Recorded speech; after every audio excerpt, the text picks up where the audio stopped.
Good evening, ladies and gentlemen. Welcome to the Astrocastrophe. I am Master Catacol, and I will be your host for the evening.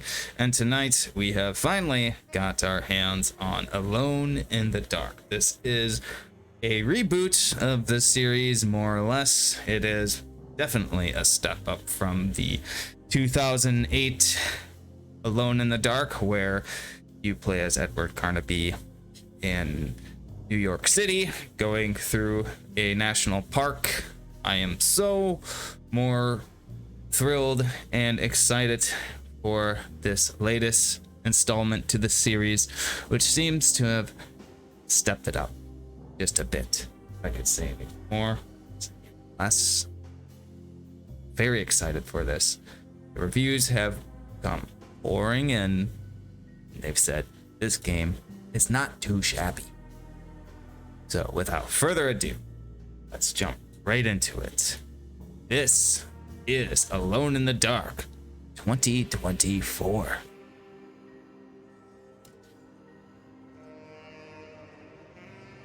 I think we will go with standard.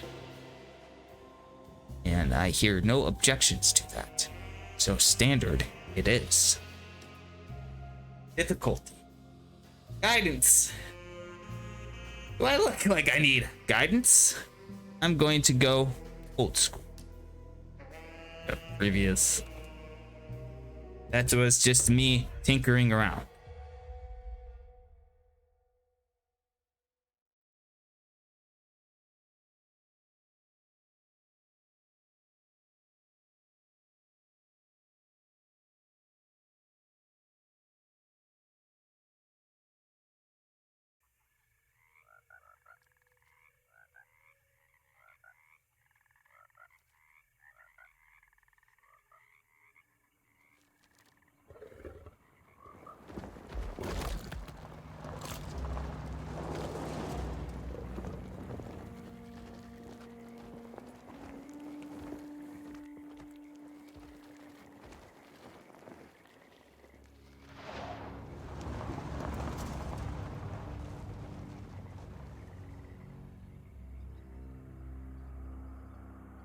Alone in the dark. It's my dark place.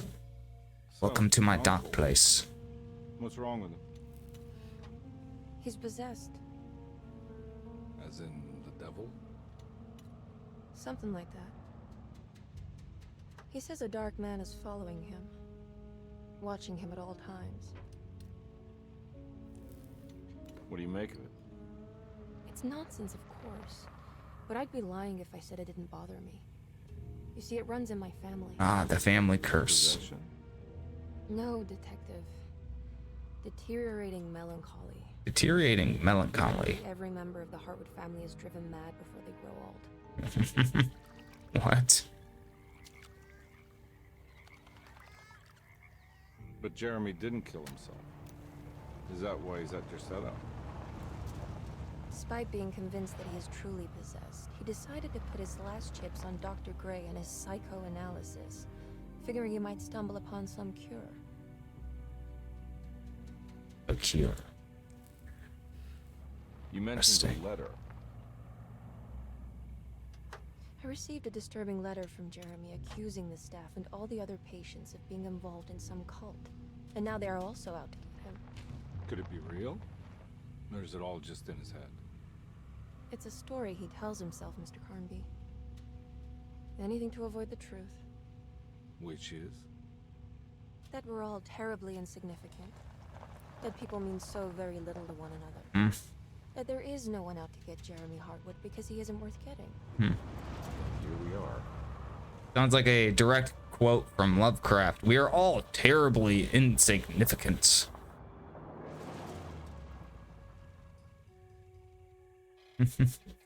My uncle's not well, Mr. Carnby. I want to make sure he's all right. Then what's my part in this? Lovecraft was like the doomer of the year. I just wouldn't feel safe going alone.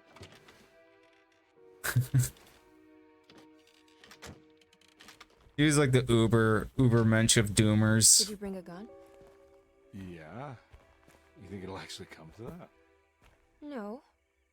But you might need to wave it around depending on how agreeable the staff will be. Ooh, she wants you to whip it around. What are we gonna do when we find Jeremy?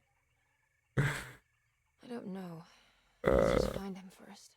There's one thing I realized about streaming and watching streamers is you can insert a "that's what she said" joke in every other scene of dialogue. I literally, it never fails. But let's see here.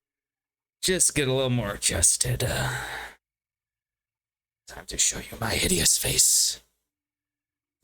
I'm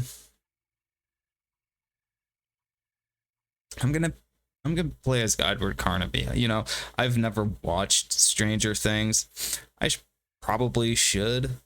I mean, it's got to be worth something. I mean, everyone keeps talking about it, and absolutely love this guy. But yeah, David Harbour, and the other person is from something, this show called Eve, Jodie Coomer. I don't watch cable, so I don't know anything about it, but I'm gonna go with the David Harbour guy. I've seen him everywhere, so he's definitely a step up from the last Edward Carnaby we had. I'll say that much.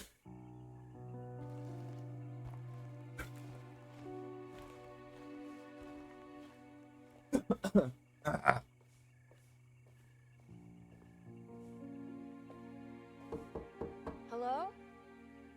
Hello? Looks abandoned. It can't be. There has to be someone around. Wait here. I'll go around back.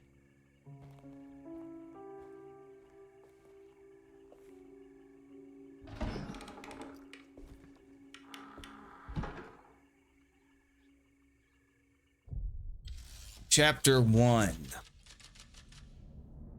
All right, let's do it. I'm trying to make a point not to swear too much in this one because this is a video that will be going on YouTube. And I know that they have some really stupid and absurd policy about saying the F word more than like 4 times. I mean, when you make like a 7-hour video, I mean, how are you literally supposed to comb through that and get rid of every single one? Come on. I mean, I think they do have programs out there for exclusively doing that. Okay, look for a way inside the house. All right. Let's see. I really want to check out the graphics on this. Looks like it is not running on what I would like it to be.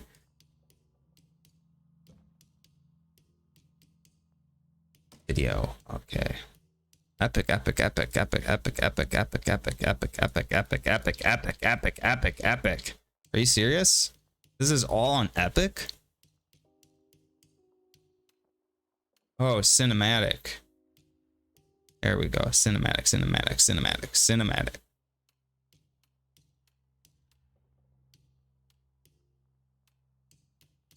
I knew something was not right with that. You think? Yeah, I definitely want that on. I hate that shit.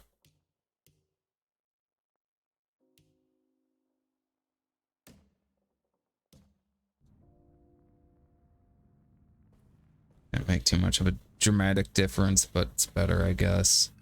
What I really think it is the lighting and contrast. And I sort of turned that up this time around because when I was playing Alice Agnes Returns, when I watched the video, I realized how much like the viewer could not see. So I decided to make the game a little bit more brighter, fortunately, for people watching it. Right. It's too dark in here. I can't see anything. Get that audio up just a bit. I did turn it down. At 7.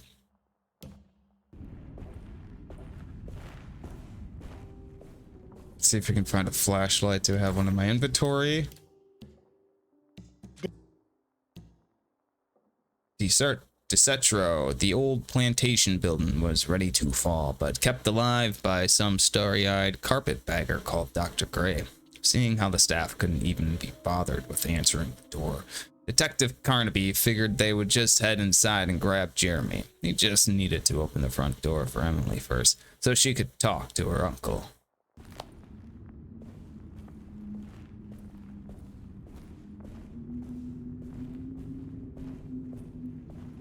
Can we take this, like, sort of wheel this down the hall? It's my gun. Yeah. Oh, there we go.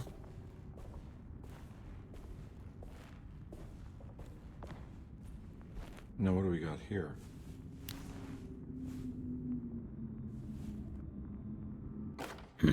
Flashlight. Ah, the old survival horror pocket flashlight, my favorite.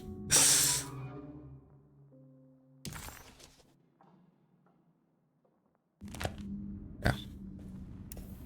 There we go. Now we just need a radio. There's just like a big phonograph. Right. Is it phonograph? Is that how you pronounce it? Oh, okay. Getting a little spooky.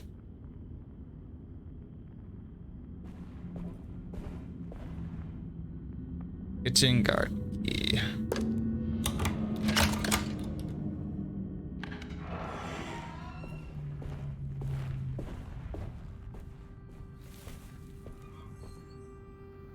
I thought that was a person over there. It's just a statue. Here, kitty, kitty, kitty, kitty, kitty.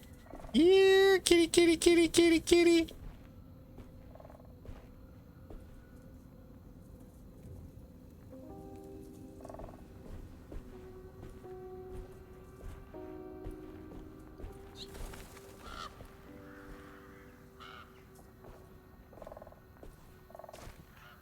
Nah, I'm not getting in there. I would shoot the lock off. I don't want to waste the bullet.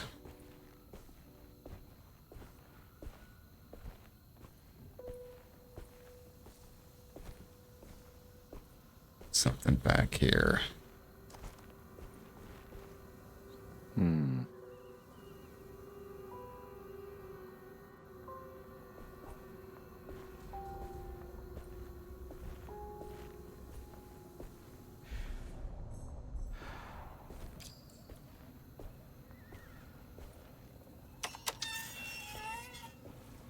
Wonder how you run. Whoa.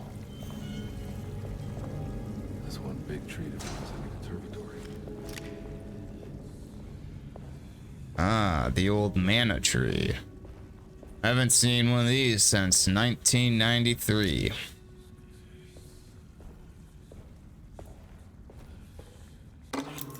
I've got the housekeeper's key.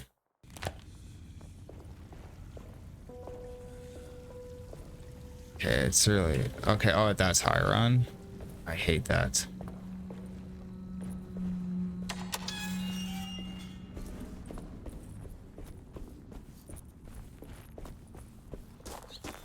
Nah, I'm not getting in there. Son of a bitch. Son of a bitch. Come on, Mr. Carnaby. Mr. Carnaby. Mr. Edward Carnaby. I'm the fucking universe. Yeah. Yeah. I want you, universe. I want to see you at WrestleMania. That's what he sounded like. For anyone who's played Alone in the Dark, for Don't mind if I do. what it's worth, if you got the bad ending, or I don't know, is that the good ending? Is that the good ending where he becomes Mr. fucking Universe? He sounds like he's giving a fucking wrestling promo. It's so ridiculous. The family Bible. Every day your silence weighs a little heavier. It's been a difficult year for everyone, and many have lost all hope. I read in the papers about people suffering. Pictures of dust-covered landscapes without a drop of water. I wish I knew if you were still tending the earth or if you had turned your back against us. I have started to look for help elsewhere. I pray you will tell me if I am going down a path that you find disagreeable. With help from Baptiste and Charlotte, I found comfort in the practice of the voodoo. I have long been skeptical of that Caribbean cult, but it's been of good use to me. It seems all harmless in my book. I say some words dreamt up by the Creoles, and I carry around a small pocket of gree-gree. Nothing of this is mentioned in the Bible, of course, but the French Quarter priestess tells me it's all connected. She says the Christian God is just one more perspective on the creator of things.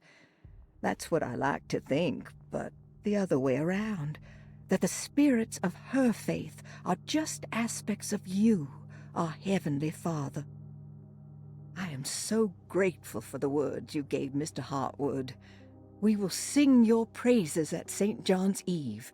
The world will be blessed soon again.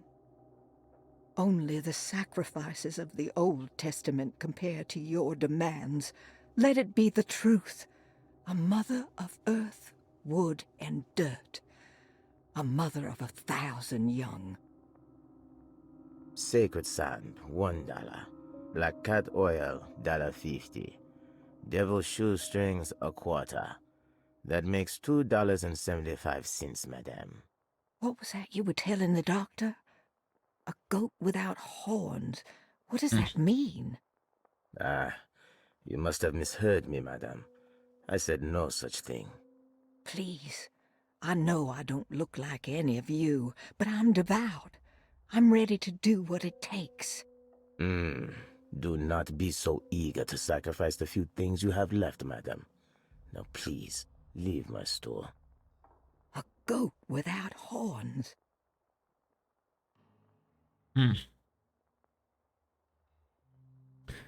Sacred sand, black cat oil, devil's shoestring.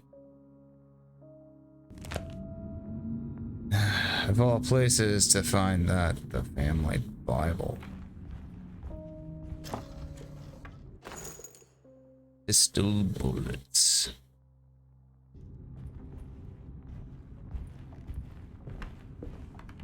So she had a Bible with some sort of voodoo entry and some bullets in her room. So she was up to some shit. She was up to something. Something naughty. Something naughty.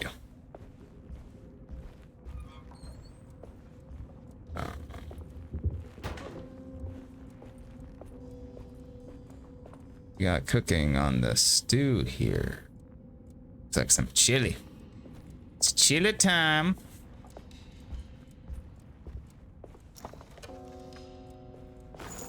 Okay, more bullets. Who keeps bullets in their kitchen? I mean, where are these? They probably got one of those "Don't tread on my lawn," one of those weird libertarian snake flags out there. Don't tread on my whatever it says. Don't tread on me.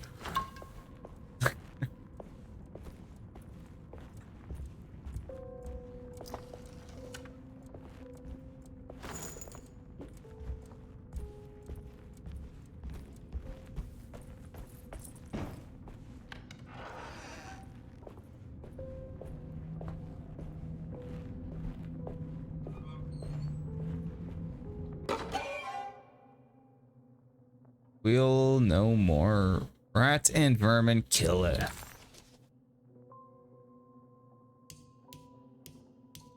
What was that? Langenips are non-essential items that you can find throughout the game.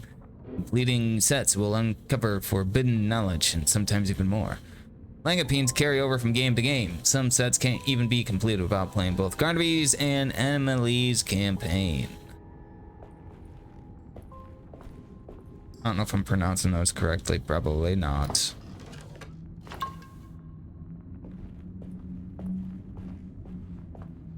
Sorry, but no cigar.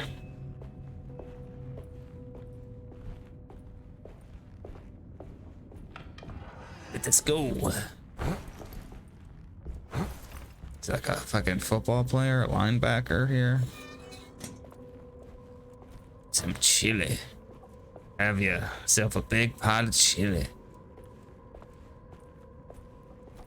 He eats the chili and he forgets his son's name. Oh, I have a son. I don't know who my son is. I ate too much chili. What's his name again? Steven? Bradley?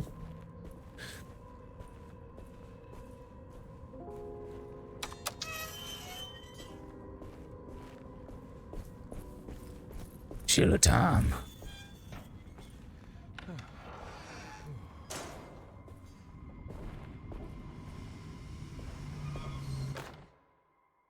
Sabotage. Please do not touch the boiler. It is working after all. While the sabotage has caused a leak, only the decorative plate has been completely ruined. Let's wait for Mr. Chance to turn up and he can take a look at the leak. Mr. Waits. Alright. That doesn't make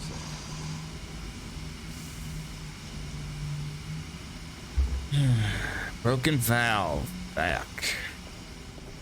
So I'm going to... What's in my inventory?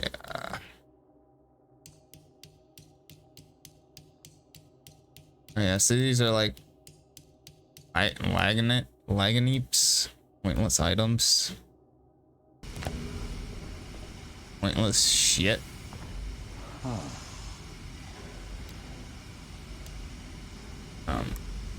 I really gotta use the mouse for this.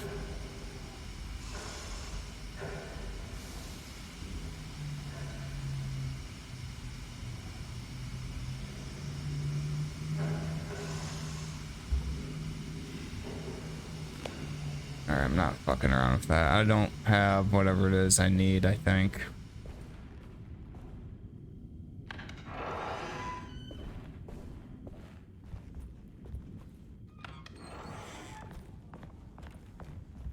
Let's see. Just gonna backtrack a little bit. I think that's the area that is probably where I need to go.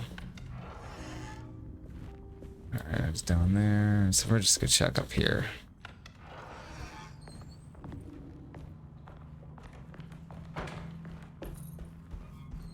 Okay, that's way bigger of an environment than I anticipated. We are going to return to the lower chamber.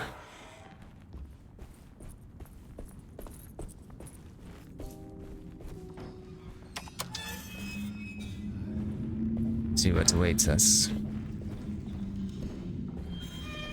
Rats. More bullets.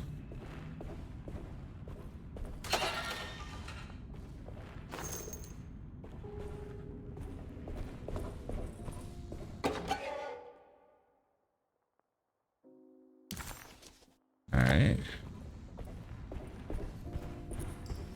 I need the key. That is locked up.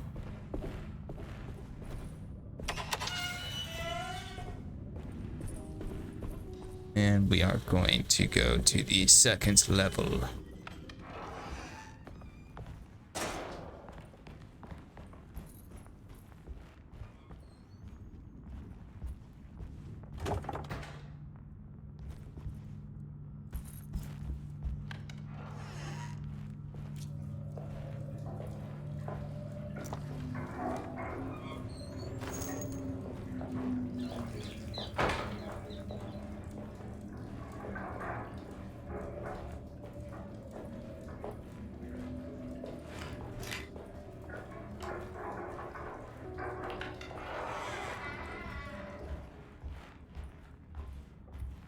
It's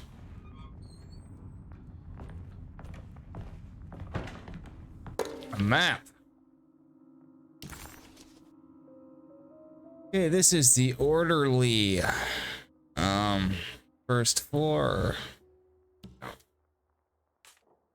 Right, that is the ground floor, and that's a boiler room. I think that's where I will eventually need to Okay.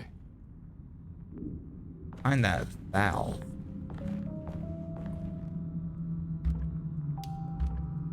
Piazza key.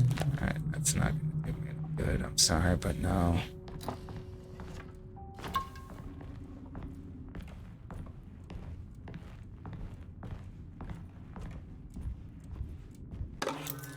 Sunday, June 22nd. I spent all day looking for Jeremy. I should have cared for the others, but I'm scared that he will do something irreversible.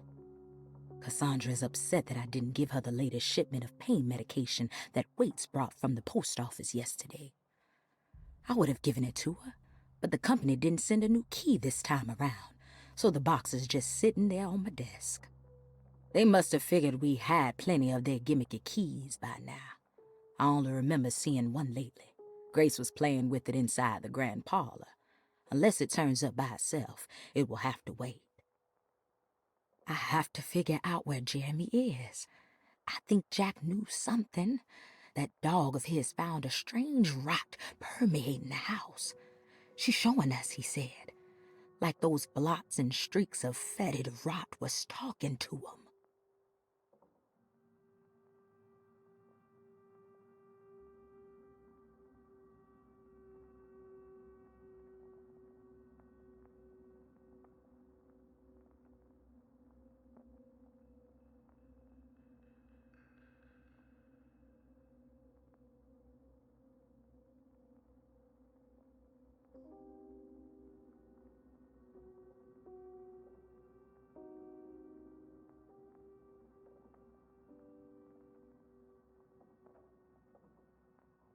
Alright.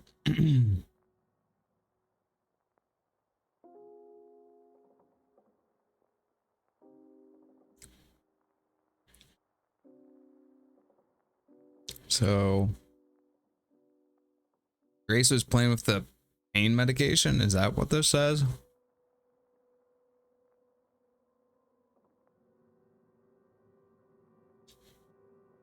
I would have given it to her.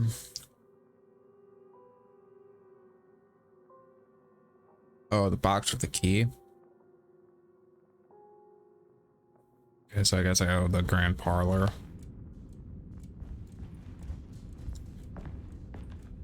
Starving, hungry. Had a private Muay Thai session today, and I was completely destroyed. Oh my god.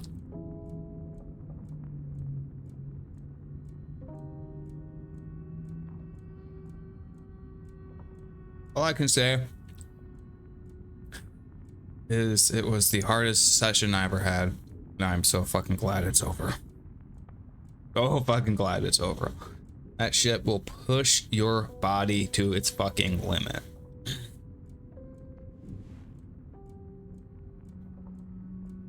And the funny thing is, because I was so used to going to private sessions as opposed to group classes, I've been at it for a while now, just thinking that the private sessions aren't nearly as exhausting as the group classes. Boy, was I wrong.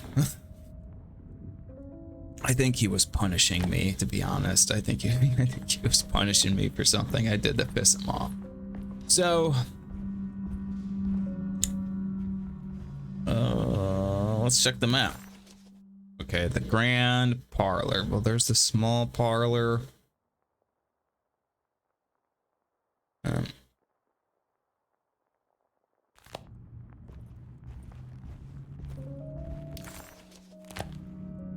hold to open the map.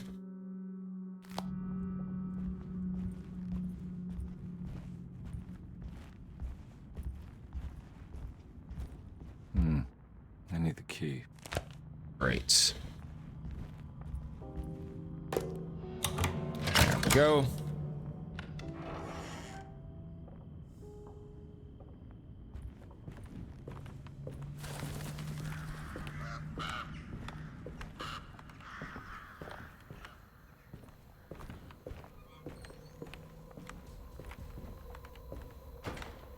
Nothing to see. Nothing to see. And where does this take me? This is the stair hall. Stair hall. The stair off.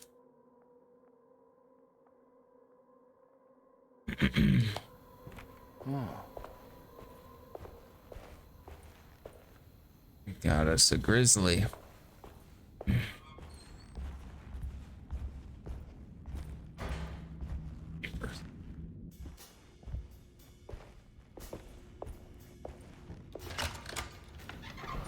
Thanks. What are you doing? Who are you? Whoa, pardon me, excuse me. My name is Edward Carnby, private investigator. I hope you don't mind we let ourselves inside. I do mind. This is private property. You can't just barge in here. I'm sorry about all this, but I'm looking for my uncle. It's urgent, and no one was answering the door. We can't hear you knocking anymore. None of us can. Who is your uncle, darling? Jeremy. Am I right? She has that heartwood glue, doesn't she? That's right. I'm Emily Hartwood. I just came to make sure my uncle is all right. Well, he is unavailable right now. You will have to come back another day. Unavailable how? Is he sleeping? We can wait. He's lost. Don't I know you from somewhere? Who's your man again, Miss Hartwood? My name's Edward Carnby, private investigator. Splendid. Enough! All of you! Get back to your rooms! McCarthy, keep your eyes on the child. And you two, please leave immediately. Look, we're not here to cause any trouble. Just let us see the old man, satisfy the curiosity of my client here, and we'll be off. Jeremy has gone missing. There's no need to worry, but it might be some time before he turns up. The whole staff is looking for him. What? He ran off? I don't have time for any of this. Please, come back tomorrow. All right, in that case, we'll just wait in his room. You don't mind, do you? It's upstairs, right? Wait, you can't. Don't worry, we'll be discreet. In the corridor. It's the first door on your left. I'll tell Dr. Gray you're here. Excellent. Thank you, madam.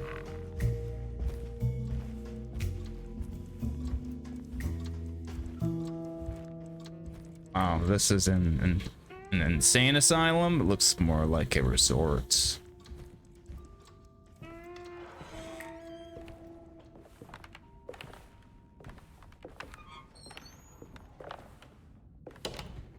All right, here we are. Let's look around. See if we can dig up any clues.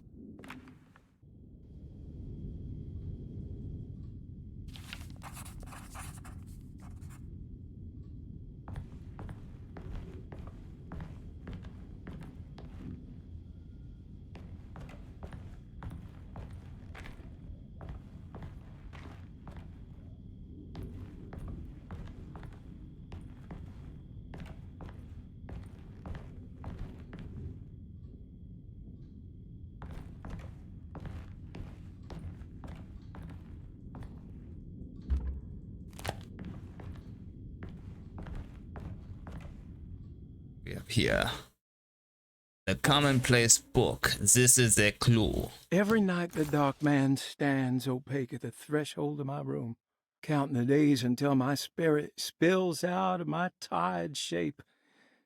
Only his pallid mask shelters my remaining sanity. Staring directly into the face of that demonic sultan would surely sunder time itself. Would he have looked the same to my father as he struggled for his life? Does his veiled face haunt my niece quite the same way? I wish so that I could rest my soul in that sunburnt convent of Teruel. Would I find you there, Juan? Or Senora Perosi, back from the beyond? Every night I hide from him, moving from one misshapen memory to another. Scenes conjured out of fantasy and delirium. Places I struggle to even paint. I wish I understood your death, Senora. Is there anything I could do for you but bury you in that bleak necropolis? That triumphant chapel rising above the ledges and the oven vaults shall be your sepulchre, where you may rest, and I shall weep.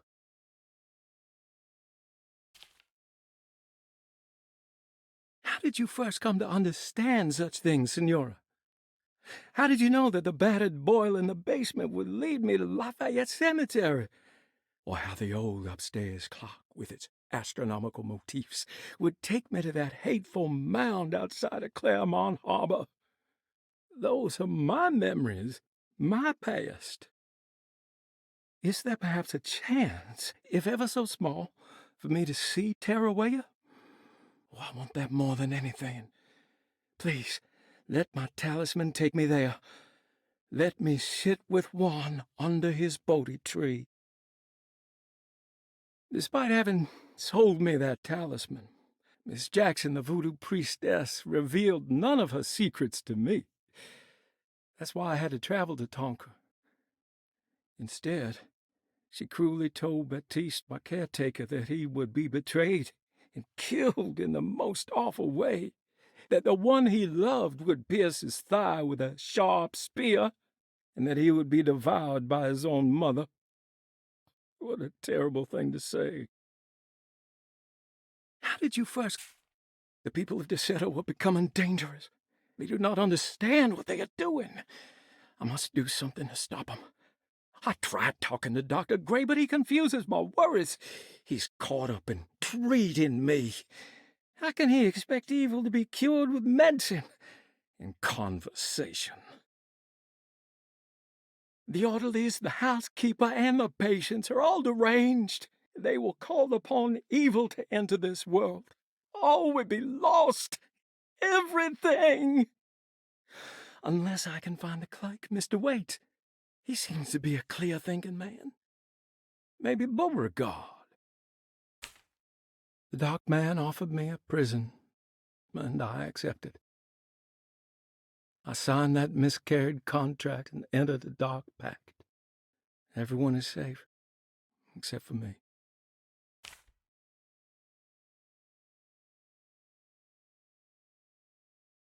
How much would you bet that if Lovecraft were alive today, he'd be suing a lot of video game developers? Dude did not make a single dime in his lifetime. That's, I mean, worth talking about, but like his posthumous success is just, it's just everywhere. It is everywhere. God, like, man, I mean, that's his spirit might be a little salty about that one.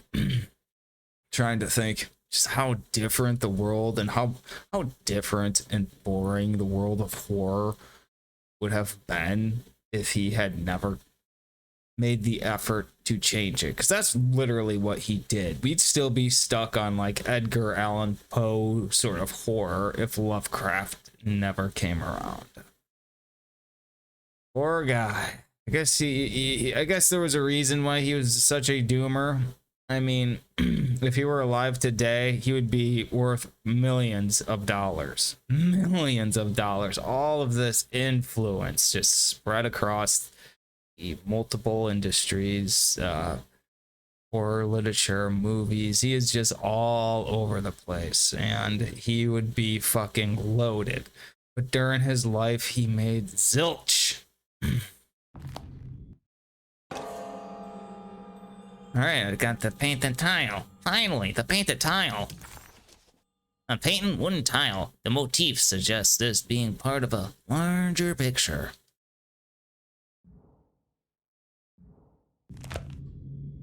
Alright, well, I got the tile. Let's go.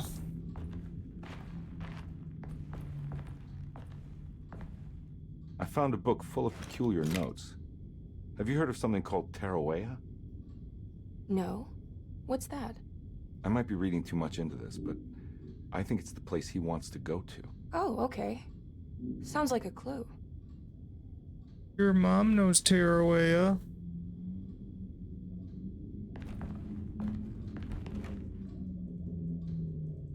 Steamer trunk? He's a steamer. I thought it said streamer trunk. Yeah, streamer say. Wise guy, huh? You like to stream, huh? Yes.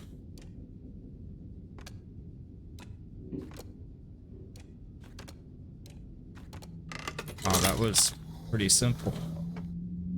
Yeah, simple, say. Simple. Simple mobile. Hey, you know anything about this? Looks like some sort of talisman.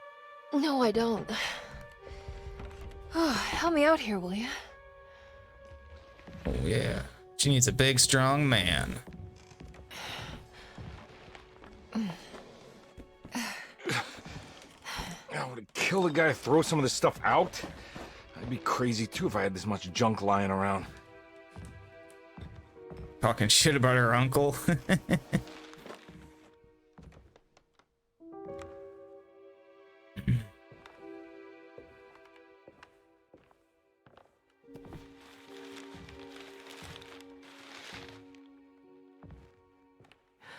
Oh, wow.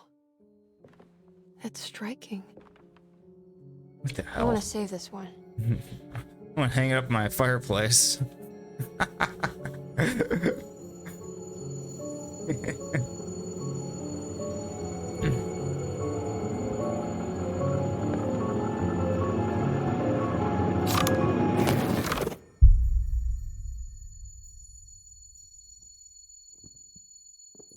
All right, come on. I want to go see Dr. Gray.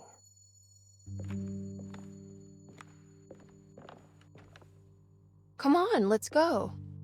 Yeah, I'm coming.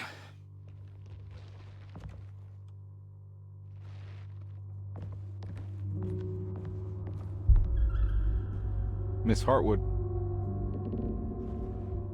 Emily?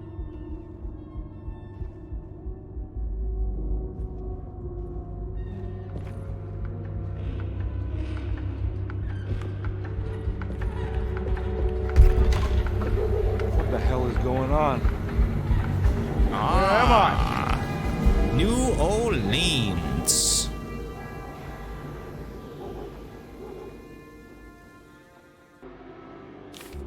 Man, I always wanted to check out the French Quarter. I hear New Orleans sucks though. I hear it's just fucking... just a dump. I mean, it used to be cool and shit, but I've always been fascinated by the French Quarter and all the voodoo. That's probably from playing Gabriel Knight.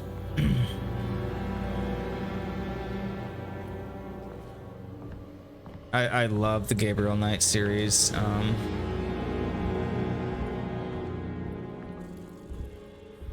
So I wished Jane Jensen would return to it. She's preoccupied writing gay love novellas, I guess. I don't know why she's doing that. Probably because there's a huge market for it. But Gabriel Knight was such a cool series, and no, it's not. It's not a gay love story. It's Gabriel Knight. He goes around fighting supernatural voodoo monsters, vampires, werewolves. He has a lovely Asian Japanese assistant named Grace, and he's always trying to schwooze his way into her pants, and he's voiced by Tim Curry. It's a great fucking series. And then she abandoned it and started writing novels, I guess, probably because it makes a lot of money, you know. And this was for the company Sierra, if anyone remembers them. I don't think anyone really does. I can't think of any titles that people would know from Sierra other than King's Quest. I mean, they were a pretty big deal, but I missed the fuck out of that series. The first one I played was Blood of the Sacred, Blood of the Damned. And then I played the original one, which was Sins of the Father, which was the voodoo one, which took place in New Orleans. And then the second one is probably my favorite one, is The Beast Within. And that's a full-scale, blue screen, fully acted game with real people. No 3D models, no sprites, nothing. It is full blue screen, and it's fucking great. It's cheesy. It's corny as hell. The dialogue is goofy. The story is very, very deep, and that's what I liked about Jane Jensen, is when she would write stories, they're extremely deep with lots of details. But she decided to write gay love novellas instead. Don't know why, but if she could return to Gabriel Knight at any point, I'd be ecstatic.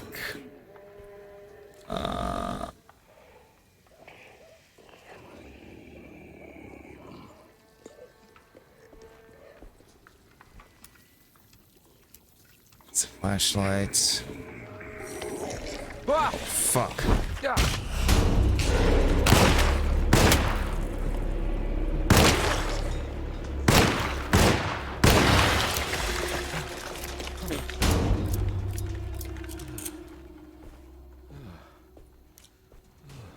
One thing that people talk about with this is they say the combat's not too great.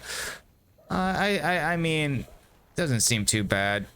I mean, I think people are just, they're tired of the whole over-the-shoulder Resident Evil Alan Wake shtick, but I mean, that's kind of where we are with survival horror. We can transcend that, and what we should probably do is we have the over-the-shoulder, but we also incorporate camera angles somehow, you know, and I think that's really what people want, are the camera angles back.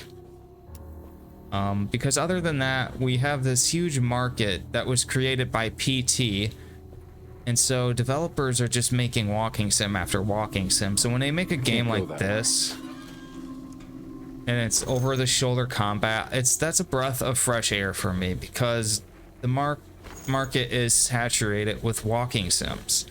Now walking sims are good for streaming. They're great for streaming, I'll say that, but as like a standalone play by yourself sort of game, man, you have no fun with those. None. People like watching people play them. They like watching people react to them. That's what they're good for. That's, you know, like I'm probably gonna stream Visage, however you say it. Yeah, I played that game a long time ago. I never completed it. I just played through the first chapter. That game scared the living shit out of me. I don't know if there's been a single walking sim or video game out there that made me that fucking uncomfortable. Like, that game makes you fucking uncomfortable. You're walking around that house, you're fucking uncomfortable. Like, you feel like you are in some forbidden place that you should not be, and a game has never done that to me before. Never. It just makes you so fucking uncomfortable. I loved it. I love that game, and I'll give it another shot. Another one I hear about is Madison. I hear a lot about that, so I'm gonna be giving that a shot sooner or later. Hopefully when Steam has a nice sale on it.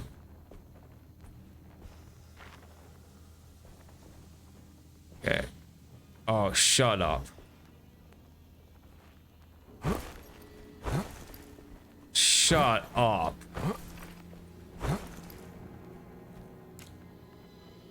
You are kidding me. Lisa has that fucking autosave feature. I was gonna fucking teep this goddamn computer screen. Just give it a forward teep. Fucking kick, front kick. Oh god. Teep the fucking computer screen. Jesus Christ. Okay, that's a bug. That's a bug. I should probably I don't know. Well, I guess if enough people see this, they'll see that this game has some glitches. Otherwise, I'll report it or something. Not to be a bitch, but like I hate it when they do this. Like, you gotta get these bugs out, because that's why I was bringing up the combat. Was like, people don't like it so much, but like, you know, I'm sure they're gonna update it. You know, give it a few months and they'll update the combat, and it'll probably be way more enjoyable. That was some fucking shit, though. If I did not have that autosave feature, I would have been so fucking angry. What the hell is going on? 'Cause I have not saved once. Right now would probably be a good time.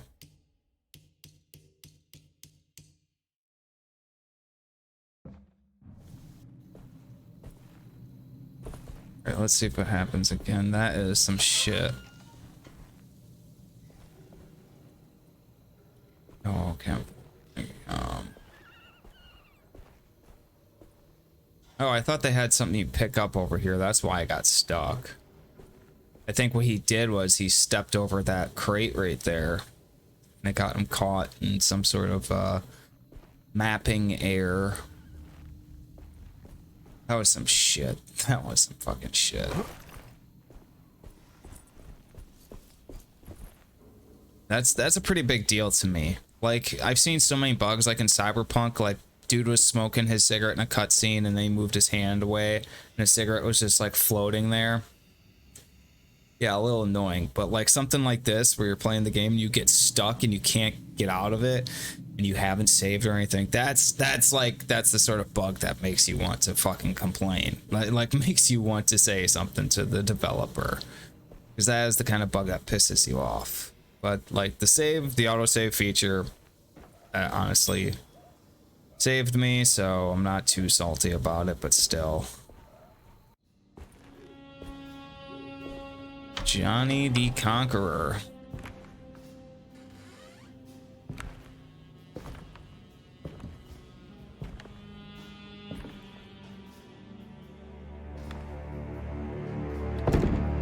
Don't let them get inside, combat.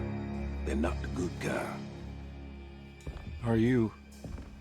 Is this your store? There are no owners here. We both strangers in Jeremy's store. Jeremy did this. How? The pact with the dog man. Jeremy warned us, but we didn't think much of it. I'm Detective Edward Carnby. I was hired by Jeremy's niece to find him. Oh, yeah? How much she paying you? $150. She's sure getting her money's worth tonight. Are you a thinking man, compare? No, not if I can help it. You know, I think Jeremy's hiding in a way we can't find him. He has this juju necklace that guides him. The talisman? That's right. It's some magic charm he got from Miss Jackson down the street. The voodoo priestess? You know surprising things, compare. Yeah, the Mama Loa. Here, take the key. I locked the gate to save her place from all the ghouls and goblins getting inside. Maybe if you go there, you can find some clues to show you the way. Thanks. I'll have a look.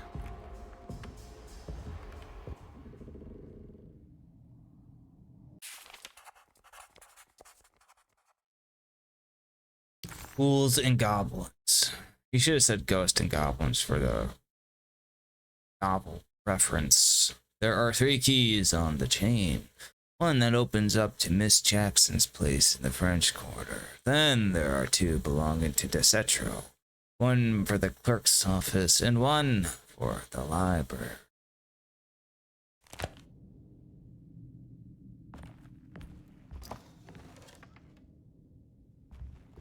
There's nothing in there.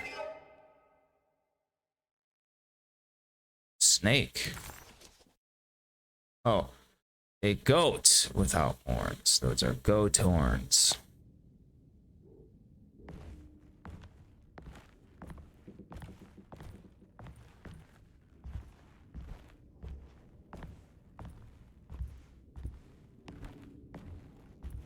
Is this a herbal medicine store? That's awfully rude of me going behind the counter like that. Yo. Yo. Hey. You want to come along? Nah, I'm gonna stay here for a while.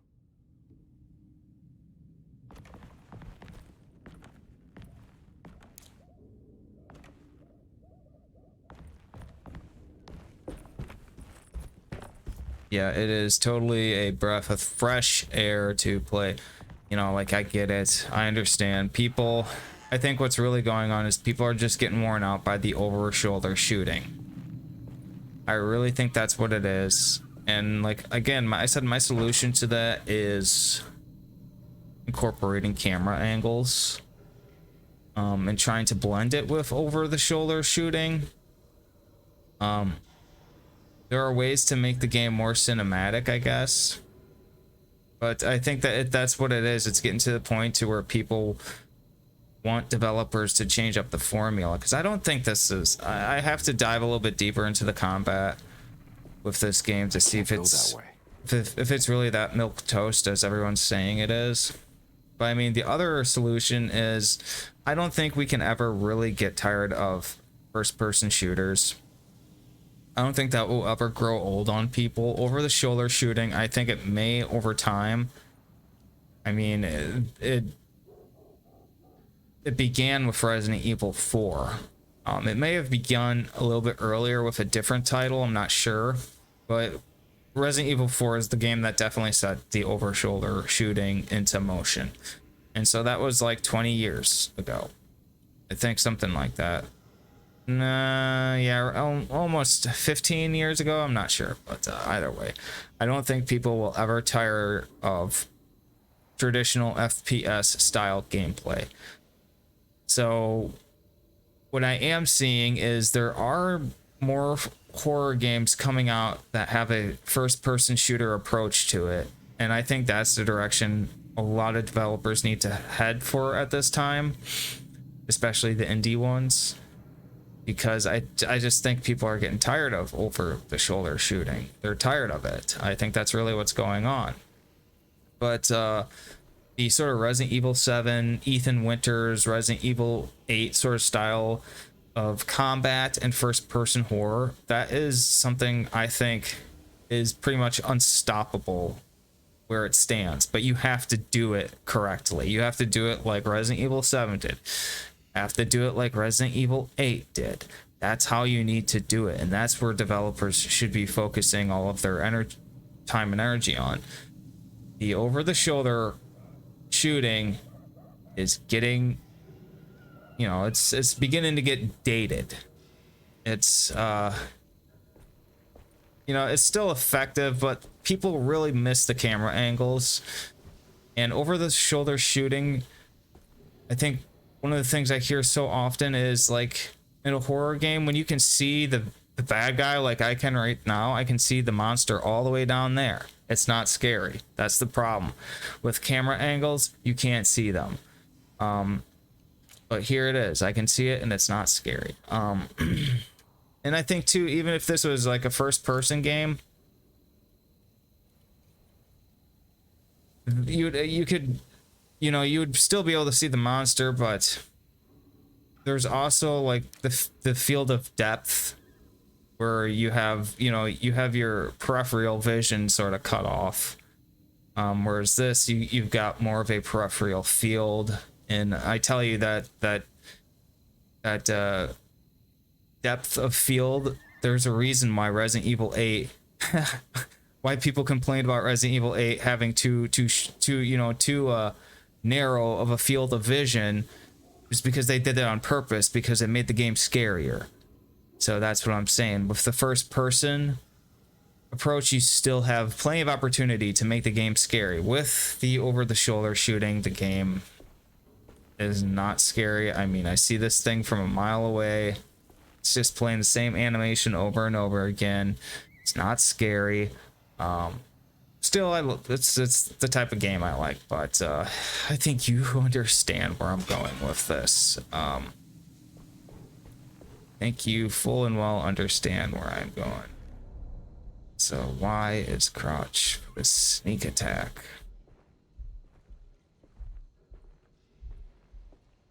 Items can be thrown at enemies or used to distract them.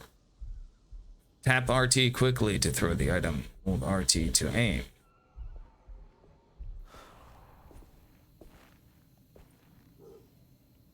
So where am I going?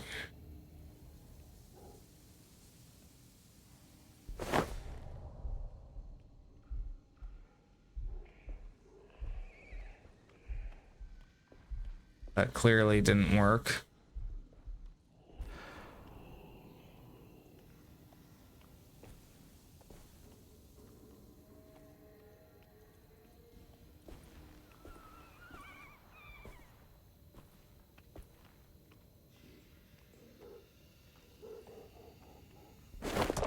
Jesus.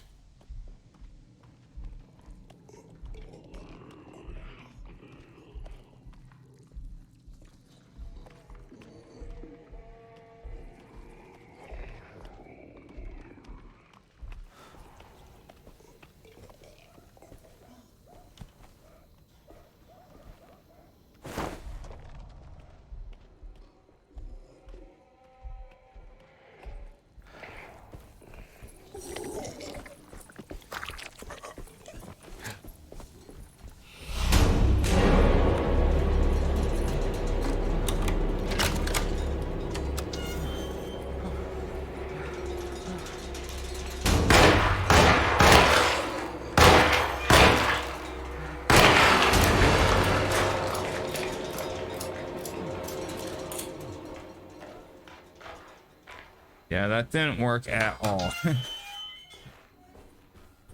It would distract him for maybe like 2 seconds. Oh, I wasted some ammo. Bricks, Jesus. I want some bullets.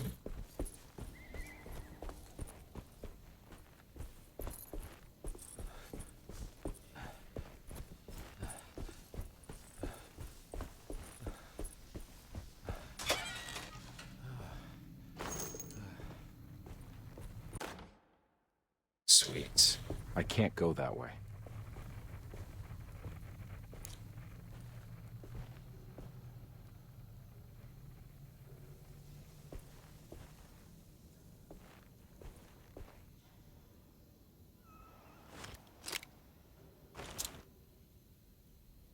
No!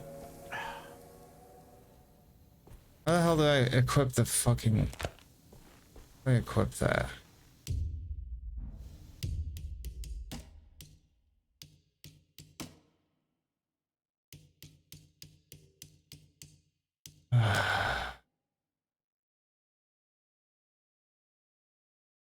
RB.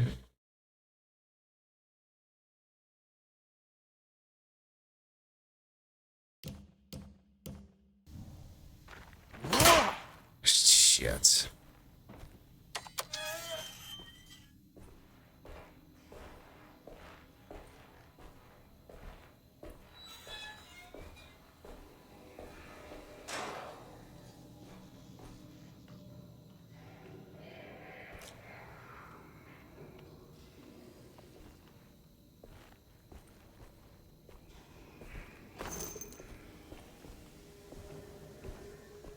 Okay.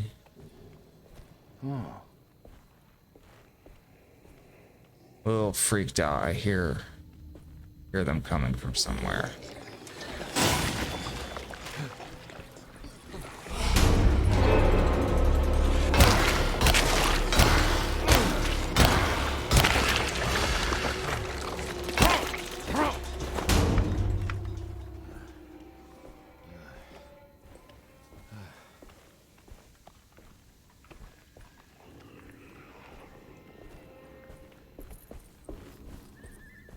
Handles. Either way, I did upload my stream for Alice Madness Returns yesterday. Having a lot of fun with that game. You wouldn't believe it. That game is so goddamn good. I forgot how good that game was. The original one, I think that was a 2002 game. I was watching a video for it, and I think the original one is like, you know, it's obviously dated, but it's superior. Oh shit.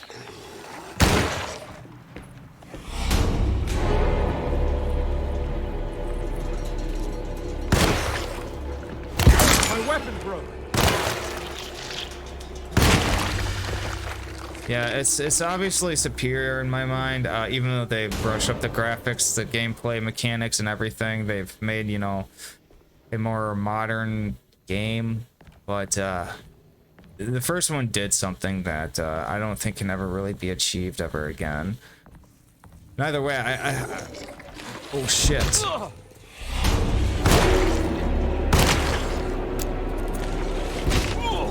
Fucker.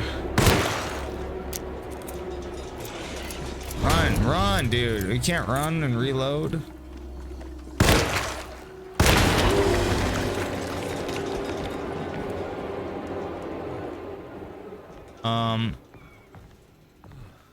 Yeah, I got that game for actually like $3, or no, it was really cheap. I think it was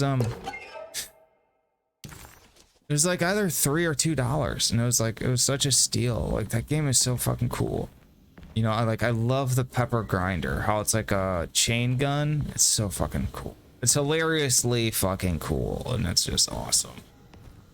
I can't wait to get back to playing it, but it's gonna be a while. I've got fucking hot and heavy fucking week with my classes and my job. recognize this place. It's Miss Jackson's seance parlor. Let's see if she's got any information on Jeremy's talisman. Let's see. It's a talisman, like the one in the painting.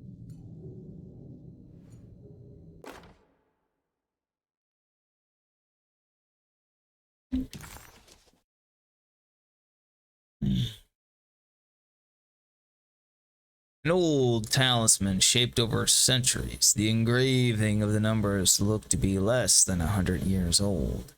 But the base could be from antiquity. The polished black sunstone in the middle has a glass finish and occasionally gives the impression of hiding a picture within itself.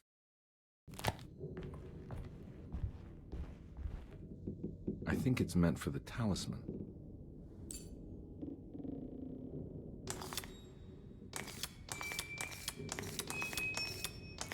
I think it needs numbers, like coordinates. Maybe there's something in Jeremy's notes.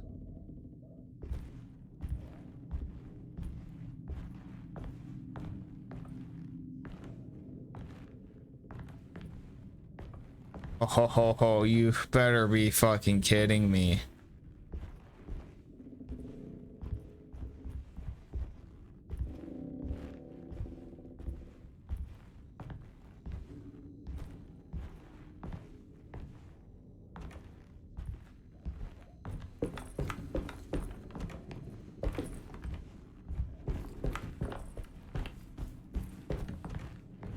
Wow.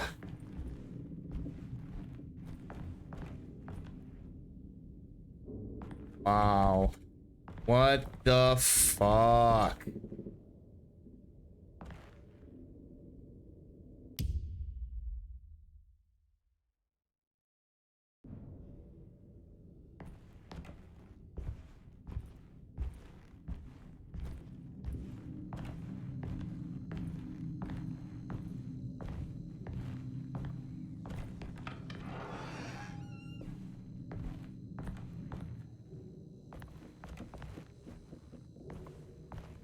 God damn it. God damn it. God damn it. This is why I don't like buying games at launch. This is why I don't like buying them at launch. Because the developers are doing it just more and more and more and more and more and more and more. Ever since Cyberpunk, they've been doing this. So fucking petty. Okay, maybe I can use the notes.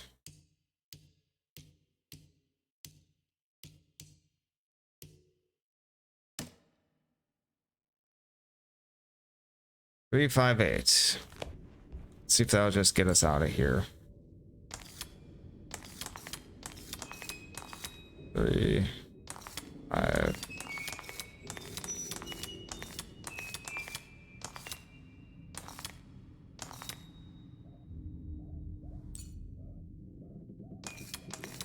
Three,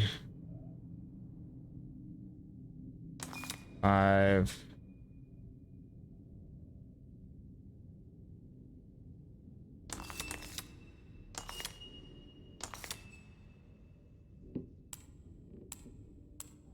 What the hell?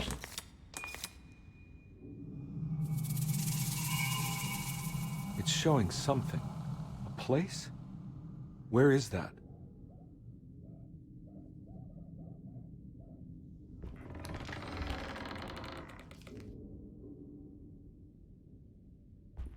Huh. Oh, thank God. Thank God. I thought that was a fucking bug. Detective, I was wondering when you were going to show up. Mrs. Thompson told me you were here. I understand you are working for Jeremy Hartwood's niece. Yeah, I guess so. I mean, you're not wrong. We came here for her uncle. I just didn't expect... I didn't expect this. You are Dr. Gray, right? That's right. You don't happen to have some identification, Detective. I'm not keen on having strangers prying into my business. Oh, Detective Edward Carnby, Decatur Street, New Orleans. Enjoying the Vieux Carré, Detective? Those old French quarters, the voodoo people, the gangsters. I'm sure you live an exciting life. Well, it's not quite like the stories, Doc. Just trying to make a living. Aren't we all making a living? Well, welcome to Deseto, Detective. I hope your time here will be useful. Now, what can I do for you? Why don't you tell me where I can find Jeremy Hartwood? Why wouldn't that make for a short visit? I wish I could tell you, but I'm afraid I don't know. A drink, Detective? Anything brandy. Oh, you do belong in the French quarters, Detective. Armagnac or cognac? You know, just give me the cheap stuff. I'm not much of a connoisseur. Having low standards is not a virtue, Detective. Let me see if I can broaden your perspective. What can you tell me about Jeremy? I wouldn't want to go into details about his condition. Doctor-patient confidentiality. I'm sure you understand. Sure, but he is crazy, and he's gone missing. Why? Here, try this. Ooh, it's good. Got a bite? It's called a sidecar. The trick is not to be afraid of the tartness of the lemon. Then, for goodness sake, don't overdo the triple sec. Okay, what can you tell me about Jeremy? Well, let me think. He is an anxious man, constantly worried about events not presenting themselves according to his model of predestination. He complains about things not being carried out in the right order, and that some things simply shouldn't be. Is any of this helpful to you? Not really. I was hoping for some direction where to look next. I'm sorry. I have nothing for you then. You should talk to my orderlies. They have been looking for him for a while now. I'm sure they would appreciate your help. Yeah, I ran into Batiste earlier. Come to think of it, he might have given me a lead. Oh, excellent. So your investigation is already underway. I'm gonna go, but I'm sure we'll meet again. Looking forward to it. Safe returns.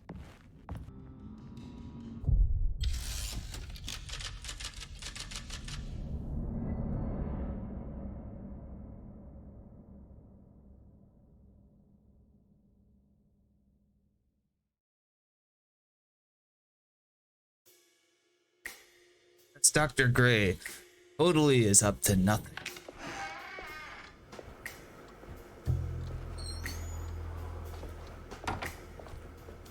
He's totally a doctor. Detective Carnby,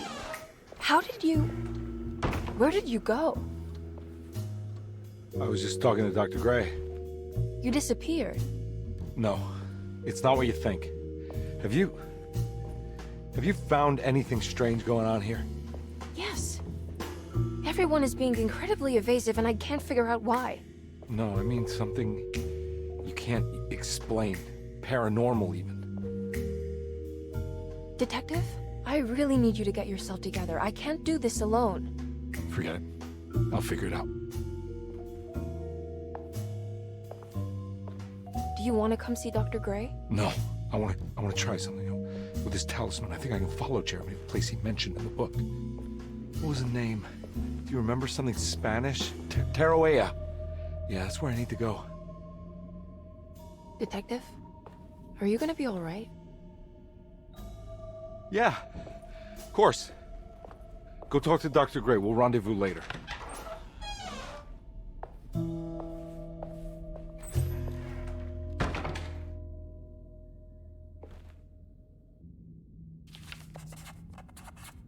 This talisman brought me back from the French Quarter in the blink of an eye. If Jeremy can travel so easily, then he could be hiding anywhere, even Tarawea. If he can do it, so can I.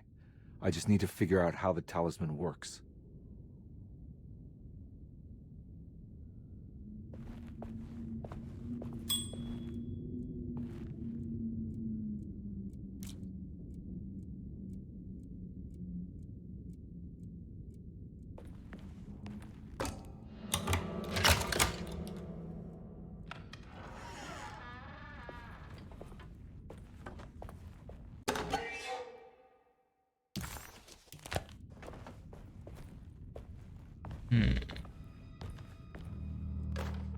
Paul, you're right about the plates on the boiler and the clock.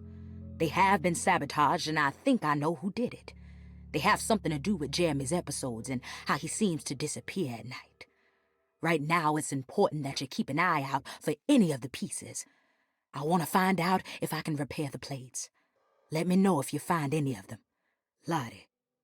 Tell Lottie to take a look at the well in the kitchen garden. Well, in the kitchen garden. I remember that now. That was during the beginning.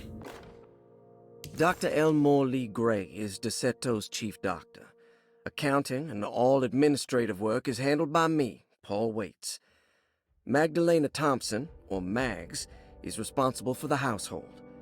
Jean-Baptiste and Charlotte Tabois are responsible for keeping the guests' medical regimens in check. Finally, Jack Chance is our gardener, who can occasionally be seen in the conservatory, but is for the most part busy outside. There are currently 6 guests at DeSeto. Malcolm McCarthy and Ruth Tallant reside on the first floor. Jeremy Hartwood, Elisabetta Perosi, Grace Saunders, and of course Cassandra Beauregard live on the second floor.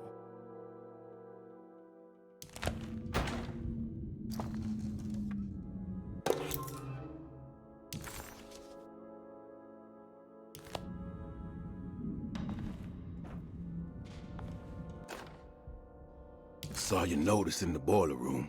You should know Mr. Chance won't be coming back. I got no business being in there myself, but you can take a valve from the wine cellar if you want to try to stop the steam pouring out. Be careful.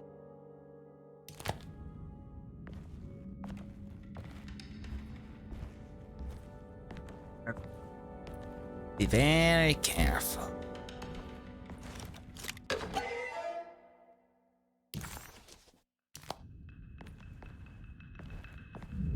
There's no way I can get into this thing. Better. There's no way I can get into this thing.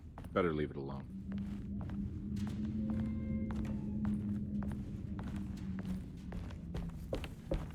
Leave it alone, Dewey.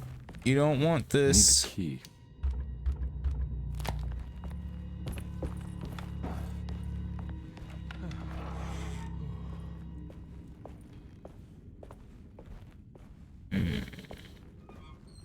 Ooh, let's snag a purse.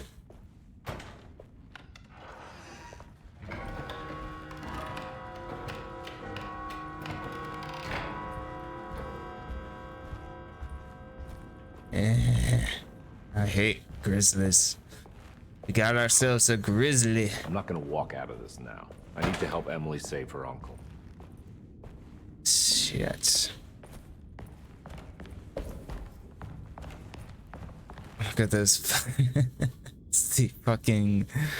It's the living room from Beetlejuice. Oh. Okay, check the inventory. Well, Shut up.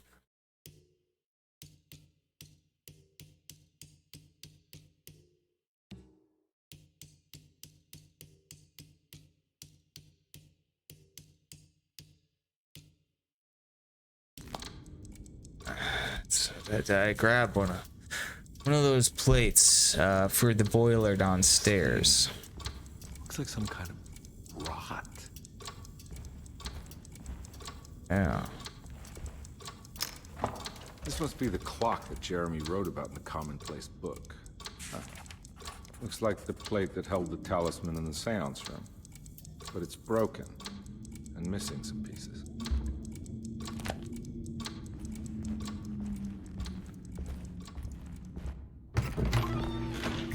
Yeah, sorry, Detective. Didn't mean to obstruct justice or anything. That's fine. You know, I'm kind of busy with my own case of a missing person. I was wondering if you've seen Grace, a girl about yay high? I can't say that I have. Why are you asking? Well, I'm looking for her. Is she in trouble? No. She's just hiding somewhere. We can't have a rascal like that running around unchecked. a time like this, you understand? Well, I haven't seen her. Well, let me know if you find her. I'll be around. I'll keep an eye out for your man, Jeremy. You scratch my back, detective, and I'll scratch yours.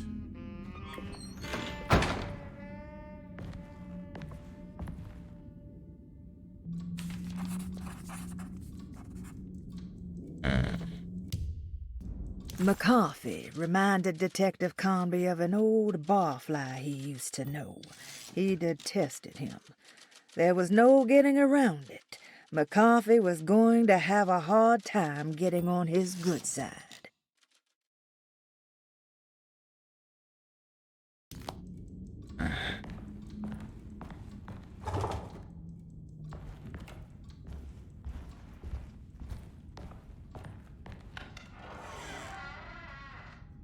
Looks like everything's back to normal here. Yes. Okay, I guess we're going to room 6. Room 666.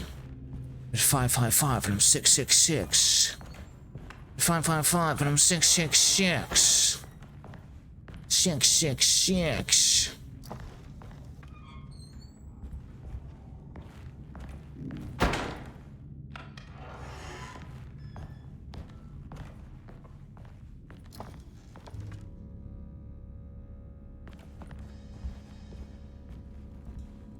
Got a boxer.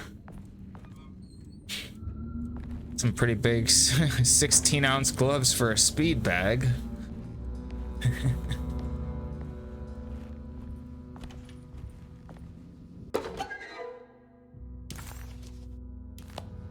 Oh, weird tales. Lovecraft would be soon this game left and right. I mean, I can understand why he was such a doomer, because he didn't make any money, and if he were alive today, he'd be stinking rich. Instead of himself making money, the world made money off him. Big time. I guess that's why he was such a doomer, but, you know, he was passionate about it, but he also had to feed himself.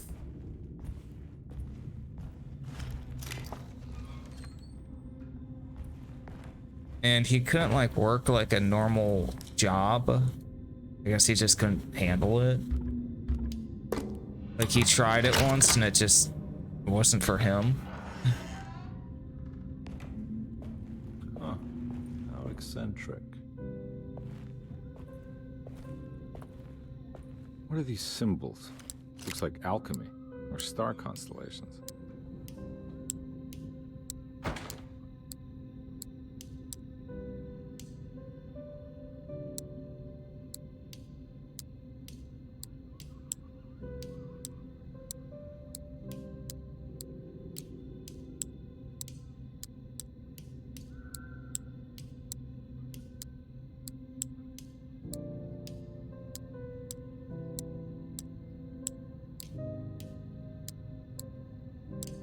You know, give enough monkeys or infinite monkeys, infinite typewriters, and infinite time, one of us would solve this puzzle.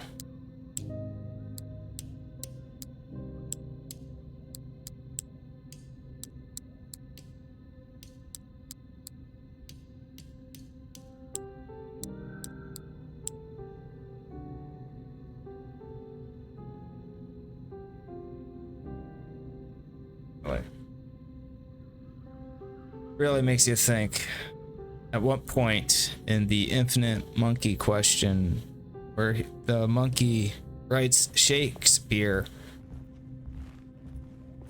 like how many years into infinity do you think that is?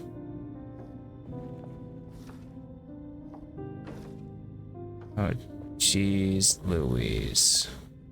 These paintings got some grim-looking rot on them.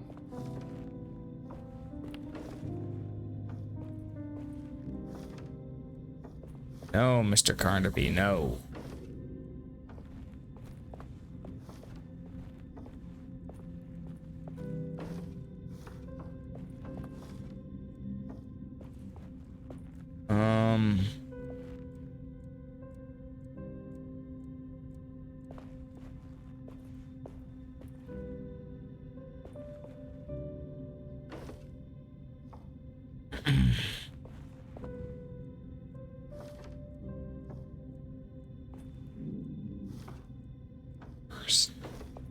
No, come on, dude.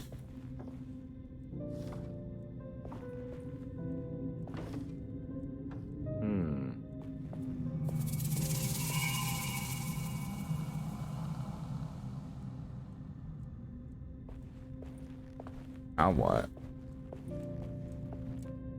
Did I beat the game? Okay. The Astarte Artist Colony. I remember hearing about their disappearance. Must have been 15 years or more now.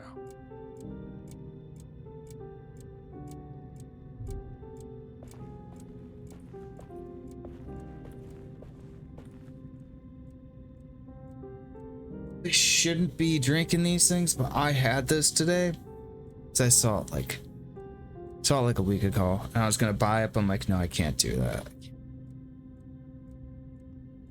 Anyways, today I was just like, I had the shit kicked out of me. Yeah, and I'm just like, I'm going home. I'm just like, you know what? I'm gonna buy it. And like, I'm gonna tell you, dude, this honestly is fucking awesome. Okay, I never buy anything because of its fucking cover or the way it looks, but this shit honestly kicks ass. And it has that slimy taste to it, just like you would want. This shit is fucking cool. I don't know who makes it. Oxy Shred? Calorie burner, zero crash, brain power, mood enhancer. 180 milligrams of caffeine, 15 calories. I'm sure this is jam-packed with aspartame. Don't want any of that, but this shit was so fucking good. Like maybe one a week. Can't remember how much it was, but the can and everything is so fucking cool. It's got Slimer on it. And it tastes like slime. I wouldn't recommend drinking one every day, but it was delicious, and I'll probably be having another one sometime. You may need to remember how to get them out again. They are locked up for good reason. I am sure she is still able to whisper the answer in the ears of the wrong people. But not for long. I will see her burned soon enough. That black goat will be sacrificed to put an end to it all. Then it will all be over. No more Derceto, and sadly, no Astarte. Those good pirates of Pontchartrain. May you still sail the lake, until you find the shores of Hali.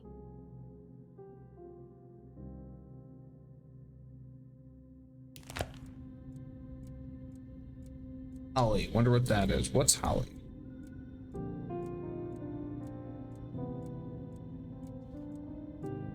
Hollywood?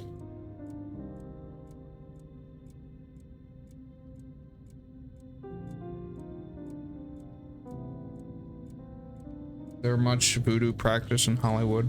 I know there's like Satanism and shit. Satanic practices.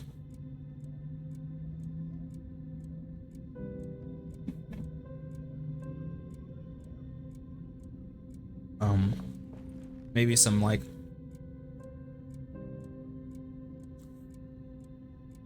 crazy Nickelodeon shit. That was Nickelodeon Dan Schneider shit. Dear fuck. Oh god. And people have known about this shit. Hey.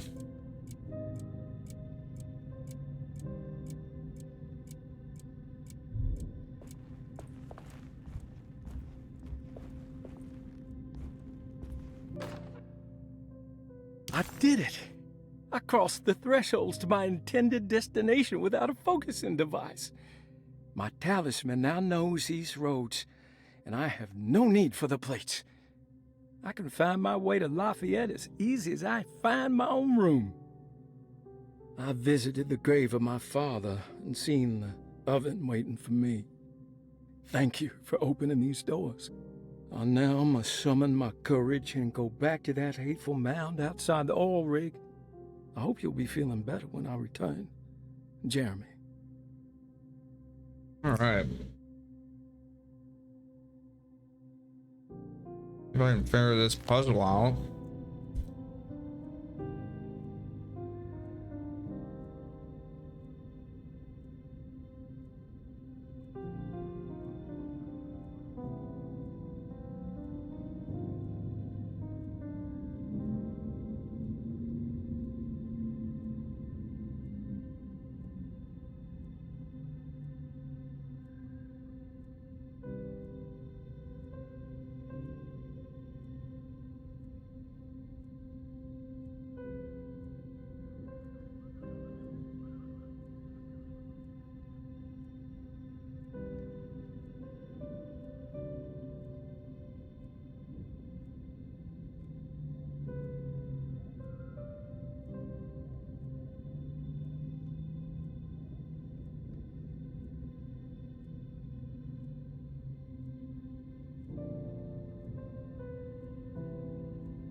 Got a thinking cap, I would put it on right now. Definitely put on my thinking.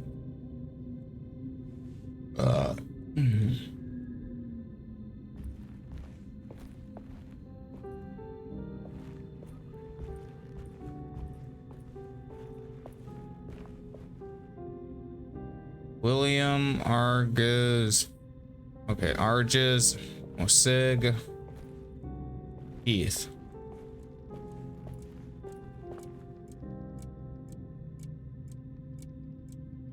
Two.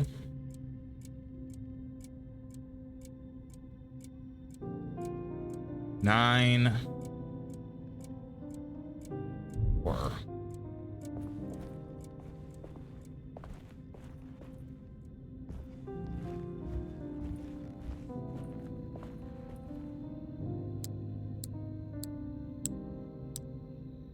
Okay, let's see here.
So I am kind of thinking that maybe maybe I can get into that safe downstairs now.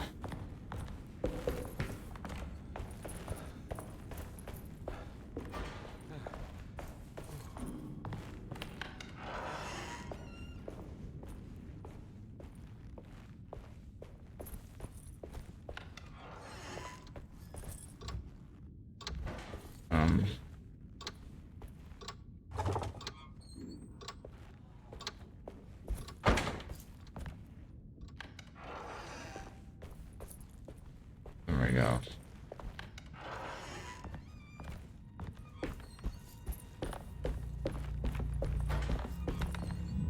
There's no way I can get into this thing. Better leave it alone.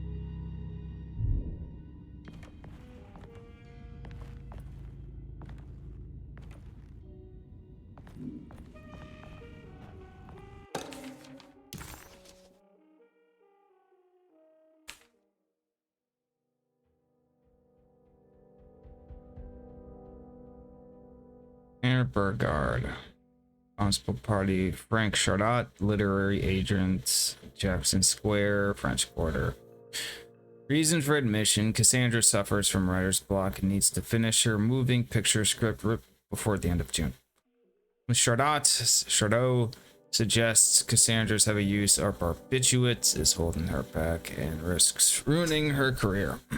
Cassandra Burgard is a beloved crime author who managed to pull herself out of poverty and into stardom.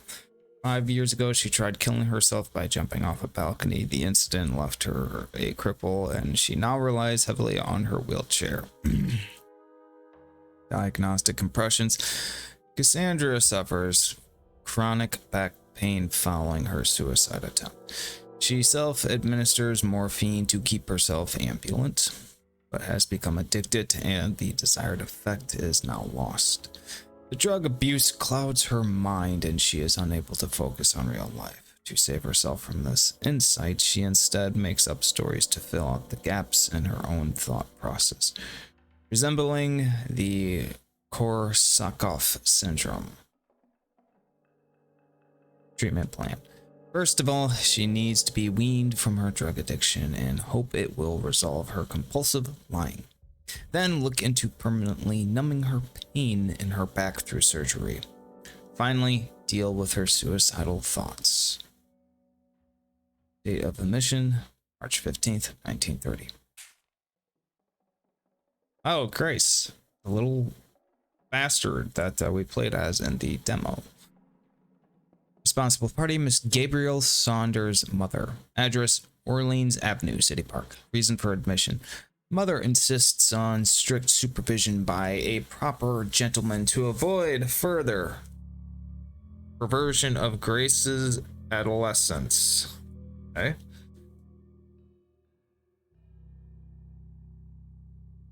That's weird. I don't know. Personal history. Grace's family possesses modest wealth and status. Her childhood seems ordinary, spending most of her time with private teachers and family friends. Grace's father recently passed away, leaving her mother the sole caregiver. Grace has trouble. Diagnostic impressions. Grace has trouble dealing with her father's death. She is willingly suppressing her feelings on the matter and isn't properly acknowledging the trauma she suffered. Treatment plan. Grace needs nothing out of the ordinary. She simply needs parental guidance. Eventually, we can work on her feelings towards her father. Date of admission, December 16th, 1928. Malcolm McCaffrey? It's like McCaffrey? Okay. Age 54, sex male, room number 1. Okay, so she was in 7. Who's in room 6? Reason for admission. McCaffrey admitted himself to Cetros, stating simply he needed some damn rest. Personal history. McCaffrey claims he used to work as a lawyer in Baton Rouge, but says he can't go into details because of some legal dispute. His background remains largely a mystery, except for the occasional clue that he drops in conversation. Diagnostic impressions. McCaffrey is an anxious man and an alcoholic. He often tells half-truths due to some deep-seated inability to trust others. Treatment plan. McCaffrey will take some time to open up. Spending time with Jack's dog or the child should be good for him. Their harmless nature will help build his sense of trust. Date of admission, May 19th, 1929. All right, we found room 6. Elisabetta Perosi, age 33, question mark. Sex female, room number 6. Responsible party, blank. Address, Naples, Italy, family home, in parentheses. Reason for admission. Perosi broke into Cetro and was found wandering the grand parlor. She was confused and suffered partial amnesia. She insisted she belonged here and offered to pay for her stay.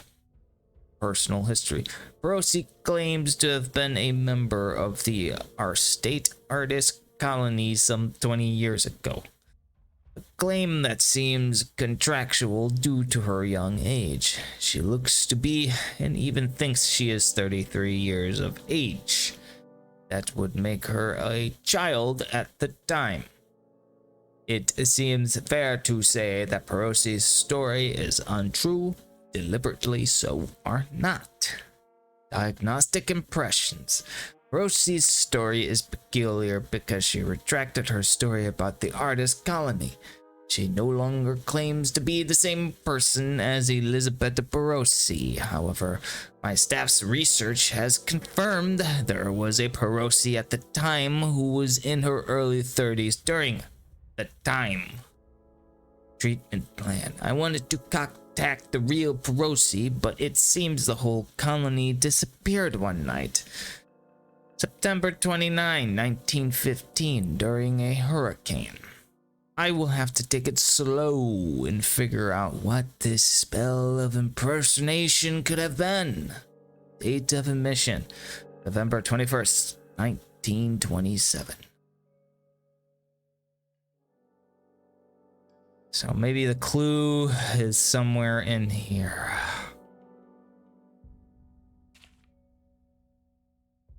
Okay.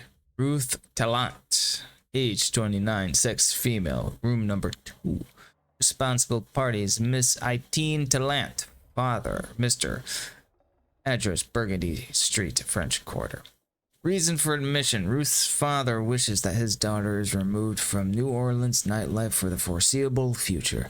He fears that her overly free spirit is tarnishing the family's reputation. Personal history. Ruth comes from considerable wealth.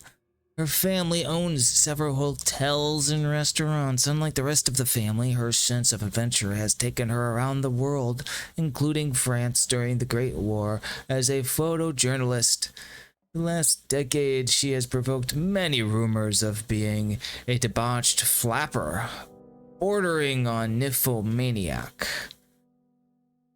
Diagnostic impressions. Despite her father's frivolous reasons for her to be admitted, Ruth does seem to provide an interesting case.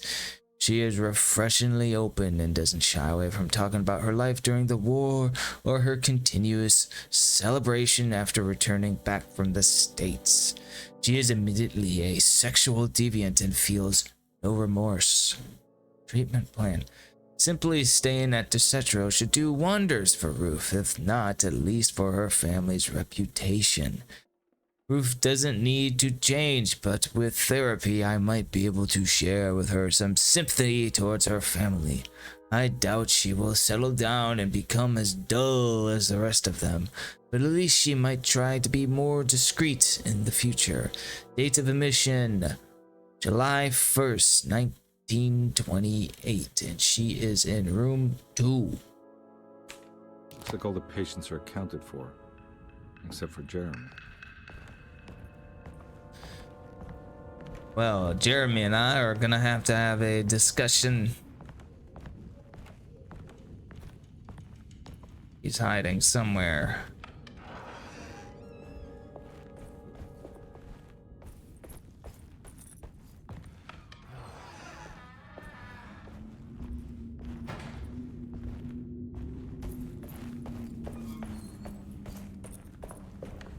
I need the key.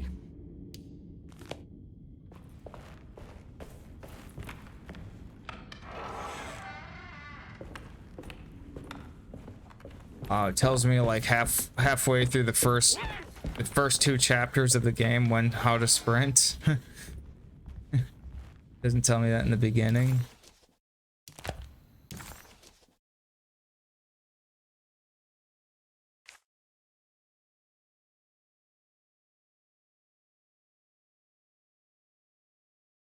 The second floor.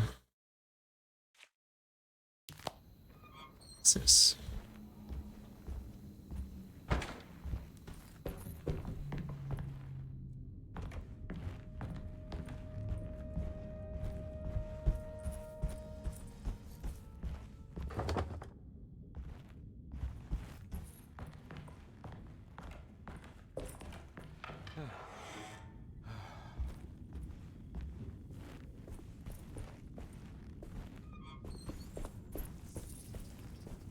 Oh. Chili time.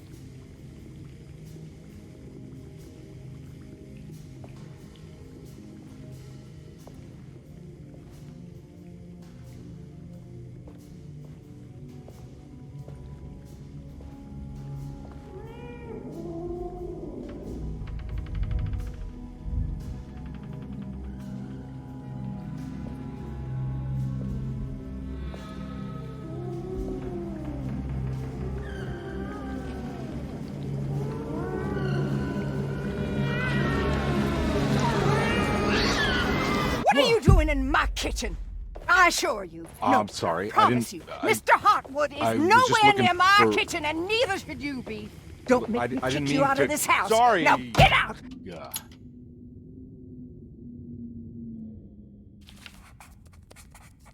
Yikes.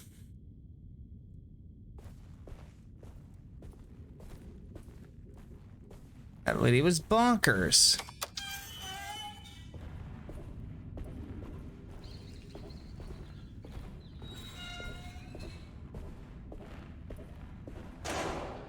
What is with these crazy fucking people? I need the key. I thought the boiler was back there. Losing my sense of direction, my sense of being, my sense of oneness, my sense of who, how, why. Okay, here it is.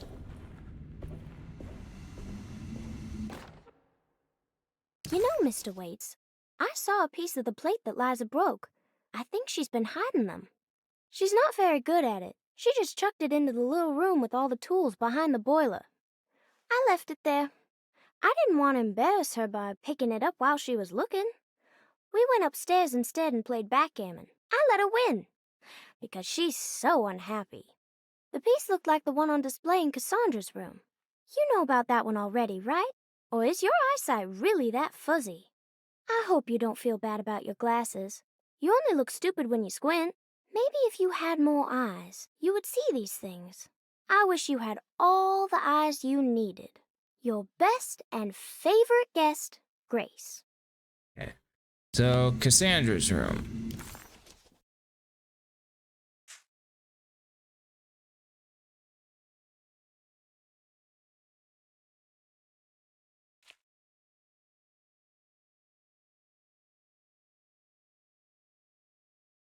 All right. It's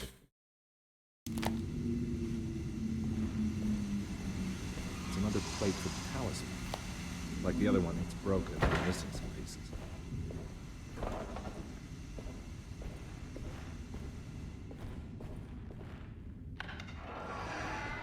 There's one thing I can say about this game, is it's not very dark. And I'm very much not alone in this game.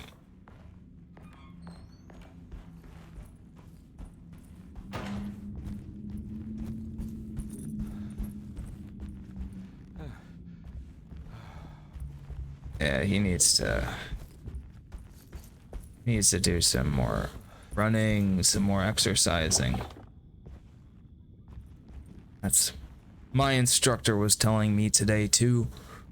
You know, I run a lot. He told me it's not he said he hates running. And it screwed up his knees. And he wants me to skip rope 15 minutes every day. Yeah, really don't have a problem doing that. I already do skip rope, but yeah, skip rope. I don't know if that's like really good helping with cardio, skip rope. I think that's more for like coordination. Because I think building cardio is more achievable through like playing sports. I don't know if running is actually good for you. I really don't.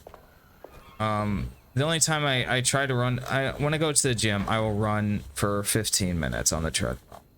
I won't, I don't really think it's worth doing the whole 45-minute trek, you know, 3 or 4 days a week. I don't think that's actually good, because the thing I think about the most is your knees, and that's what my instructor said, and that's what everyone's been saying to me about running. This is your fucking knees, and I do feel it in my knees when I run, you know, like, holy shit, I don't want to deal with that when I get older. But I do think, like, for cardio work, you know, honestly, play sports. That's the best cardio you can get, I think, is playing sports. Play basketball, play soccer. Too, I think doing heavy bag work would give you a lot of cardio exercise. I need the key. For sure, heavy bag work. But skip rope, yeah, you get a little exhausted from it. But I think the reason everyone hates doing skip rope is because you're sitting there for God knows how long in that same position, just jumping over and over and over again. Yeah.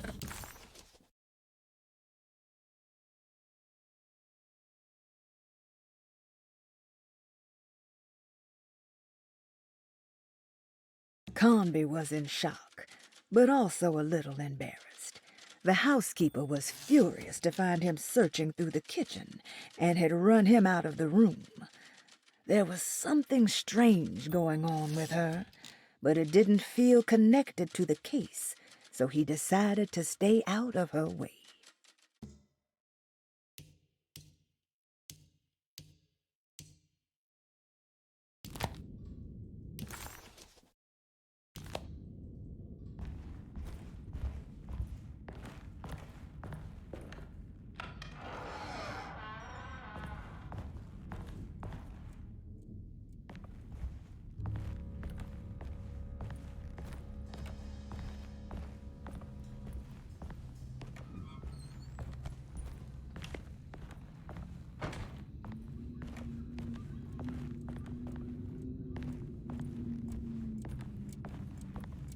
Ay, something's gotta give.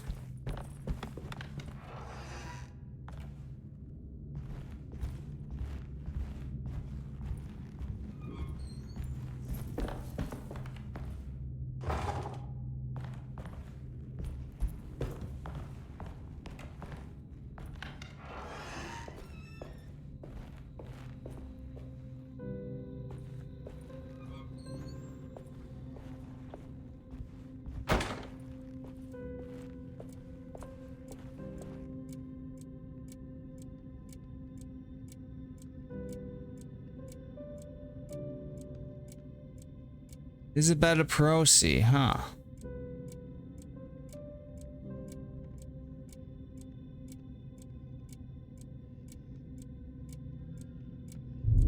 That's right, she's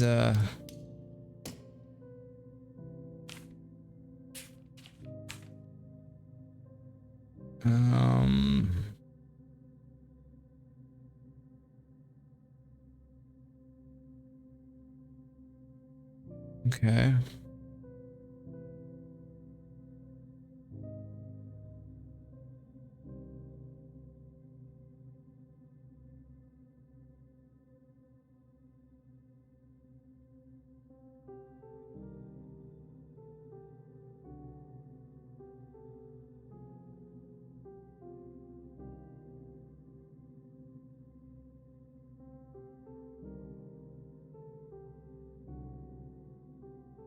'29, 1915,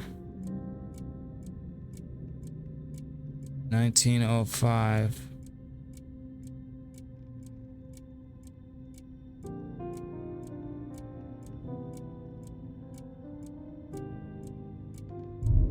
Damn, don't I have the hints turned on?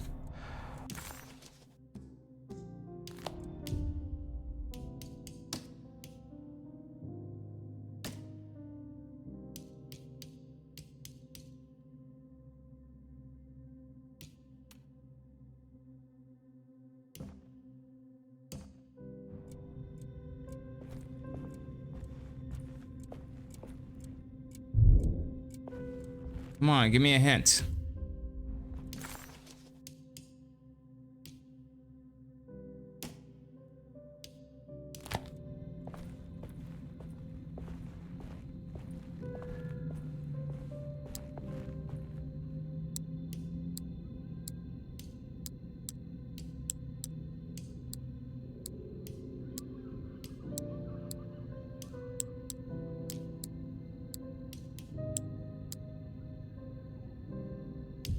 Where's my damn hint?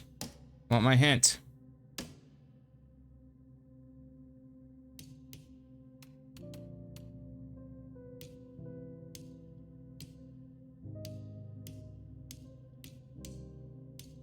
Oh, they don't give hints.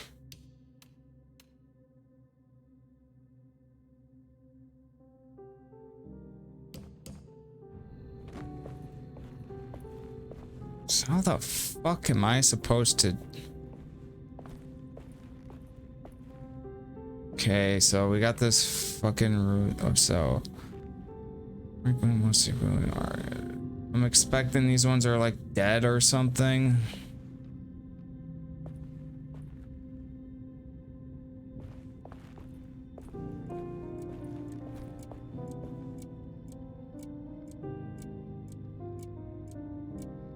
So that's Keith, Arges,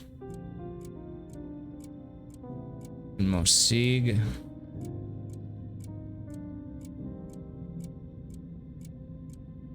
They're all in the corner like that, right there. 1, 4, 9, 2. What year did that?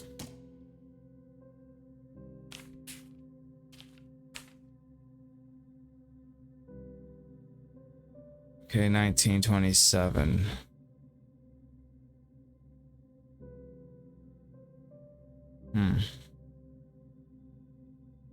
Wait, no. September 1915. Okay.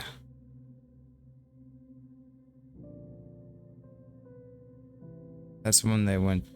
So the colony disappeared. 1915. So the colony was only around for like 10 years.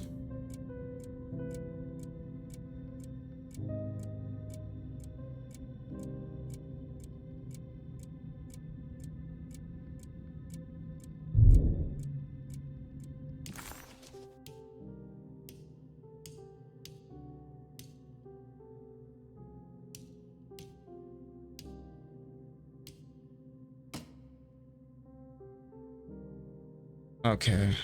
No, that's not it. Wait a minute, is it?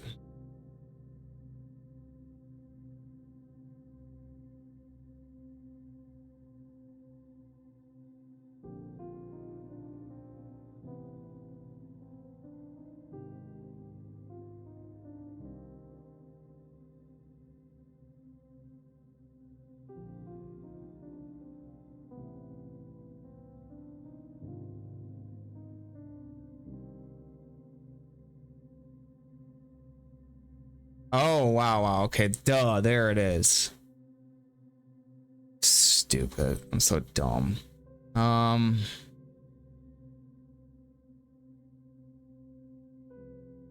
Okay, so...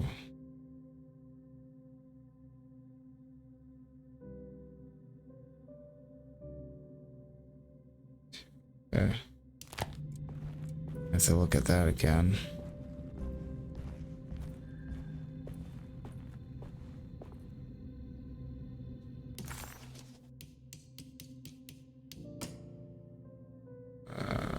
Okay.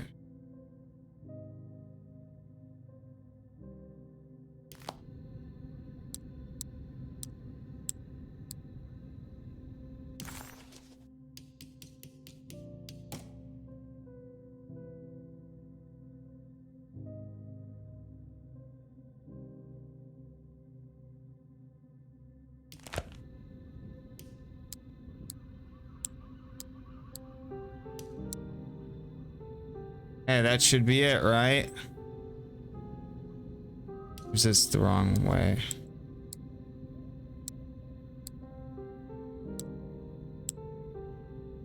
What the fuck, dude?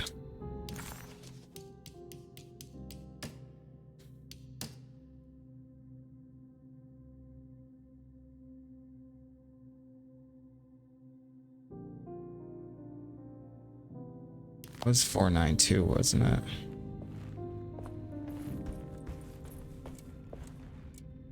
Oh, wait. I'm not even going in the right order with that one. So the right order would be Arges, Mosig, Heath.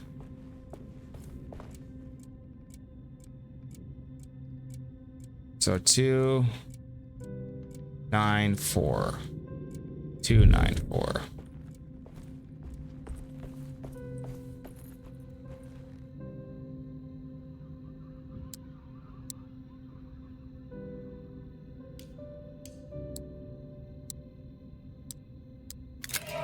There we go. Got it.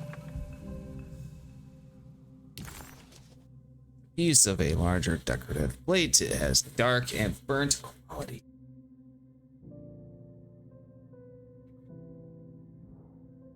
Interesting. Very, very, very interesting.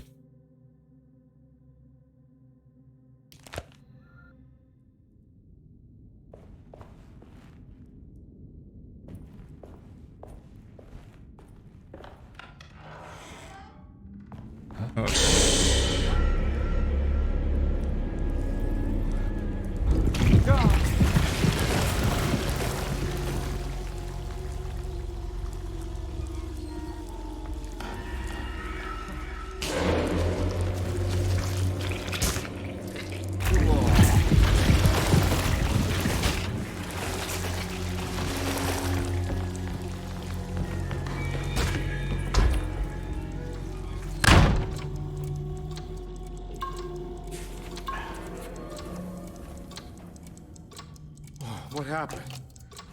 Everything's normal again? Right.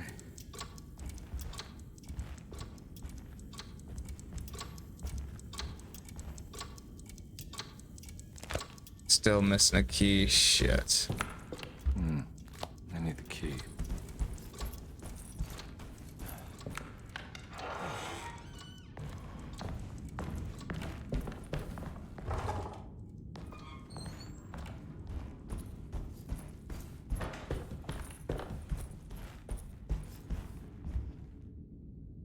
Now what?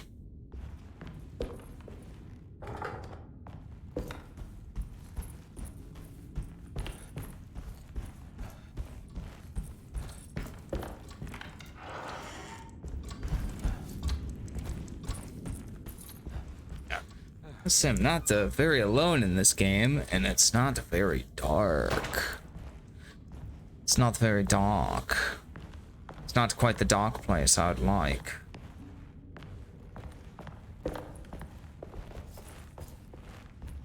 It's not quite my dark place. Okay, so I need keys.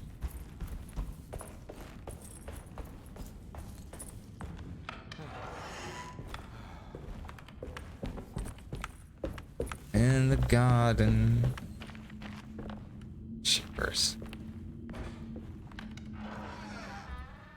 So I don't know if I can get back outside. Oh, there we go. That crazy housekeeper is not letting me through the kitchen. What do we have here? Lost Plantations of Louisiana. Lost Plantations of Louisiana. Thierry Briclot, 1917. Desato was a small plantation on the eastern shore of Lake Pontchartrain. The land was considered difficult for industry and was sold for only $30 to Elijah Pickford in 1818. Pickford employed hundreds of workers from nearby New Orleans to clear the woods and build a small plantation mansion facing the lake with a striking Greek Revival temple facade. Desato kept a modest production of barrique tobacco and indigo that persisted up till the Civil War. During the antebellum era, Derceto is the source of many rumors concerning voodoo and witchcraft. People who traveled the lake reported seeing people dance at night in front of bonfires, bleating and wailing. On June 17, 1862, Captain J.W. Norton of the Union Army recounts leading a raiding party from ships anchored in Lake Pontchartrain in order to seize control of Derceto and free the slaves working there. The captain was surprised to find the workers fighting back with unprecedented zeal. Norton's account describes these men and women as enraged with fanaticism. Pickford reportedly tried to placate the raiders, but was shot in the confusion. Captain Norton left the mansion burning and retreated to his ships with his men. Derceto was left in ruins for several decades. The ownership of the land was long disputed and returned to the Ledoux family in 1901. Several police reports were filed during the following years as the Ledoux tried to get rid of a camp of squatters on their land. The police made several visits to remove the trespassers, but the people kept returning. On November 1st, 1907, Inspector Legras of the police charged a deadly attack in order to save several children kidnapped by the squatters. Many were killed, and even more were jailed. The following year, Ledoux rebuilt Derceto, incorporating the surviving stone foundation and adding a magnificent wrought iron conservatory. The farmland had been reclaimed by the surrounding woods, so it was no longer profitable to use as a plantation. Instead, the house was turned into an artist's colony. The Astarte Artist Colony was a successful group of artists, including figures such as painter Heinrich Cassel and poet Nora Keith.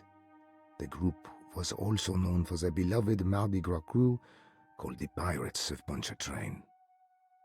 On September 29, 1915, a tropical hurricane tore through Louisiana, causing Lake Pontchartrain to flood New Orleans.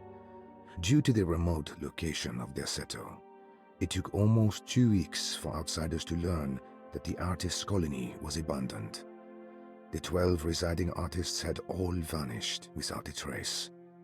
The empty mansion of Derceto still stands on the shore of Lake Pontchartrain, with much of its temple facade intact.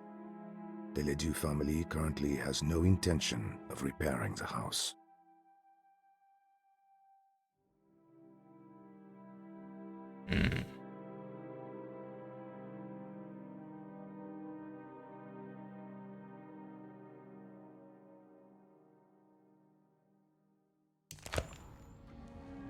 An artist colony.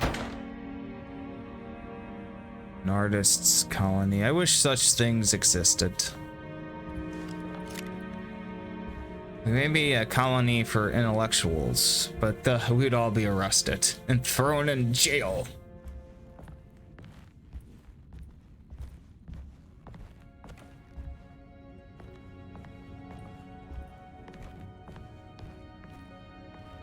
And that's a crazy thought too, because that's what a lot of countries under an authoritative grasp will do, is they will lock up intellectuals. I was watching a documentary, The Act of Killing, where they were pretty much persecuting communists in Indonesia, and you know, one of the things they would do is they would jail intellectuals. It's a very hard watch. Ooh.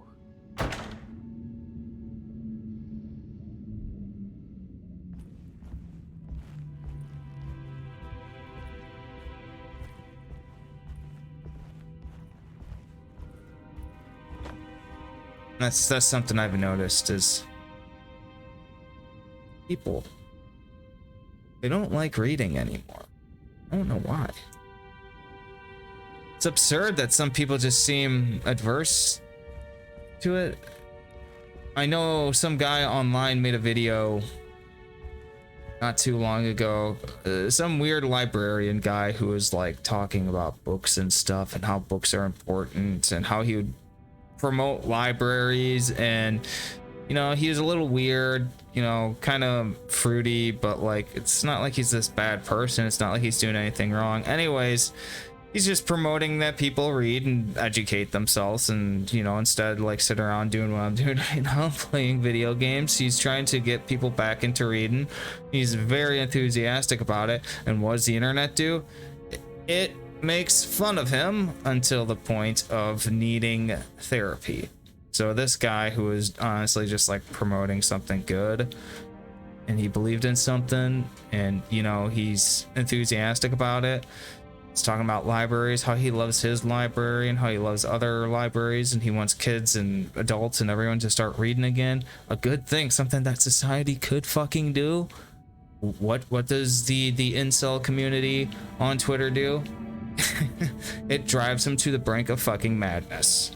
You know, they make fun of him because he's promoting, oh, reading. He's kind of funny looking. He talks very like this, you know, and just like, that is a bad sign for where we are at that sort of societal level, because, you know, part of the problem is lonely men who are unmotivated beyond eating chicken McNuggets, watching Nick Fuentes, and beating off on the internet and making fun of people because they're motivated, or they're trying to motivate other people.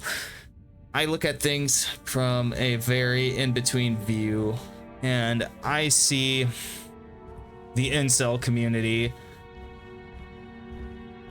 just not doing anyone any favors, and just, you know, making fun of fucking people to the point.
My, that was vivid. What's going on?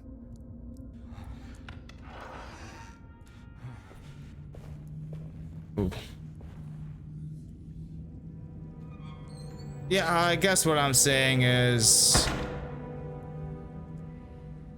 the country is definitely promoting stupidity and taking steps forwards to bat out any sense of intellectualism, and it's coming from people who are saying they're fighting for the team they think they're fighting for. And that's something I want to just one day elaborate on, is that people on the left and right, they don't realize they share the same common enemy. They don't realize it, and it is sad. It is the fault of humanity. Anyways, ooh. It's pretty sweet. It's a little green. Oh, I already been here. It's the fucking the buckets. I think it's over here. Get out there. That's it. It's the mana tree.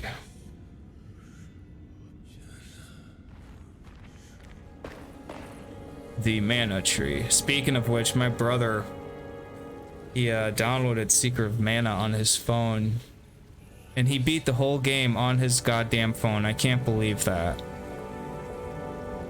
That takes some dedication. To beat that game using touch screen controls, holy shit, that takes some fucking dedication. That takes some serious fucking dedication.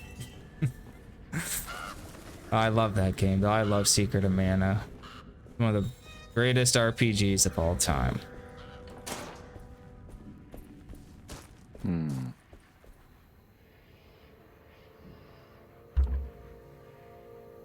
Garden hose.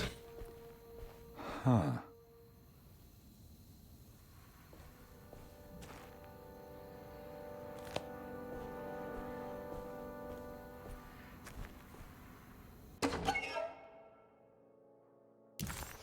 Mummified cat.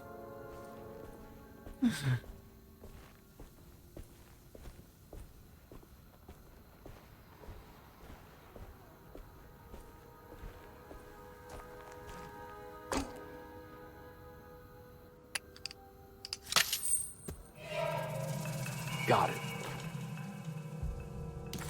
Water hose. Okay.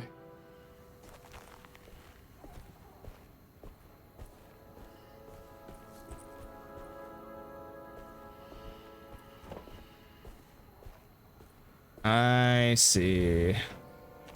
I see. Ah, that's what you do. I see. I get it. Ah, so that's what you do.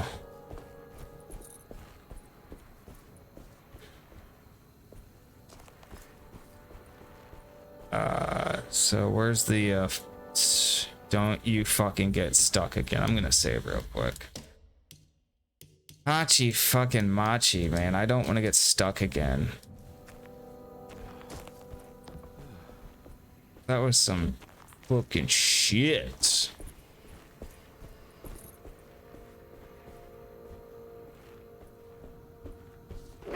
Here, kitty, kitty, kitty, kitty, kitty. Kitty, kitty, kitty.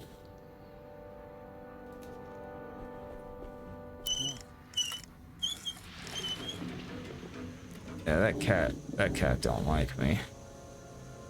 One fucking pissed off looking cat.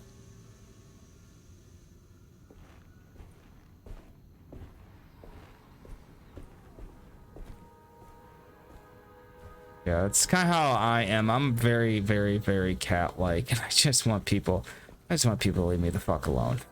You know? You ever see that cat where you're just like walking by and it's just like, "Rah!" That's me. That's me. It's just sitting there going, "Rah! Get the fuck away from me! Get the fuck away from me!" I mean, that's just how I am.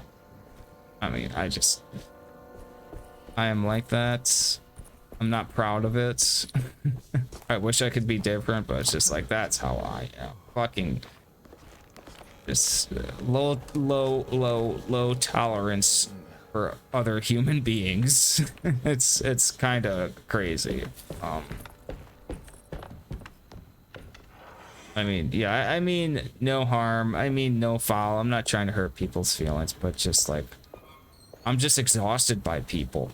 Just, you have to put so much energy in dealing with people, amusing them, being nice to them, placating them, being cordial, trying not to offend them. That's a big thing in this day and age, where it's just like, we're constantly trying not to offend the affiliating person we're speaking to, doing every fucking thing we possibly can to not fucking offend them. And that in itself is, they begin to look at you and they begin to read you and they understand what you're doing. And it's just like, hey, I'm not the one who decided to live in this world, okay? it's the people we voted for who are making this world for us, okay? So we now live in the age where it's like, for the love of God, I can't do this, I can't say this, can't think this, can't do that.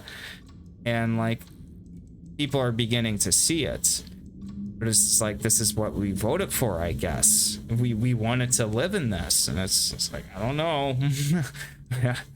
I think we're gearing towards the other direction at this point. I don't know.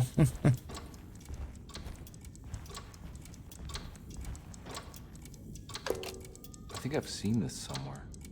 Yeah. Where'd you see it, Mr. Carnaby?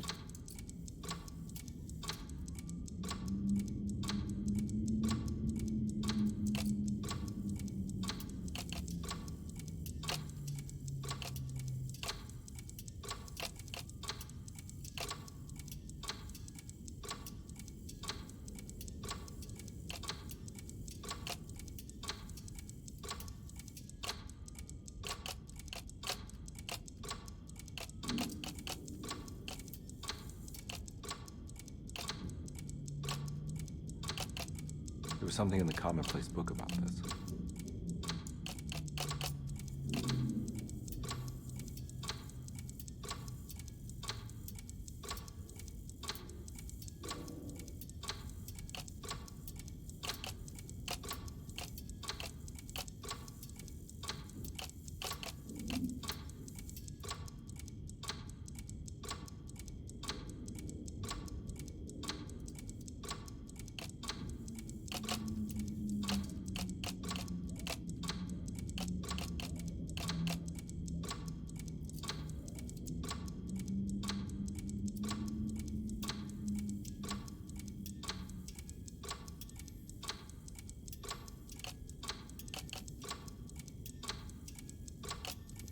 Oh.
Okay, I don't think that one.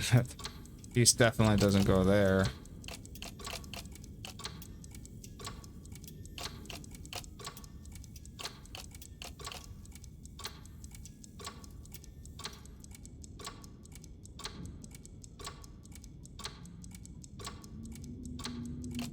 Maybe. Oh.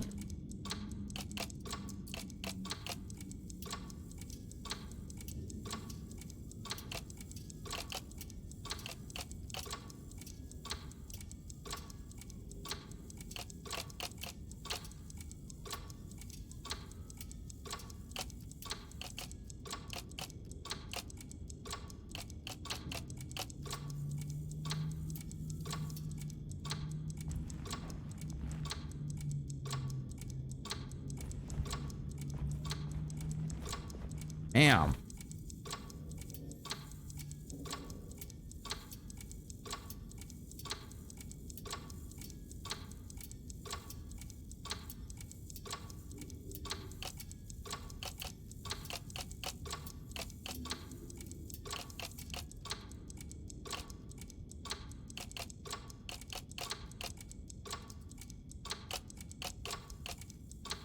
Yeah, I swear I've tried like every single angle and every single one of them. This has got to fucking...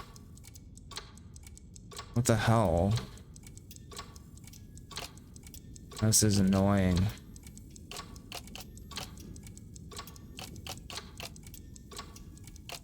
Okay, I've did this one, I did that one. Like, it's all lined up.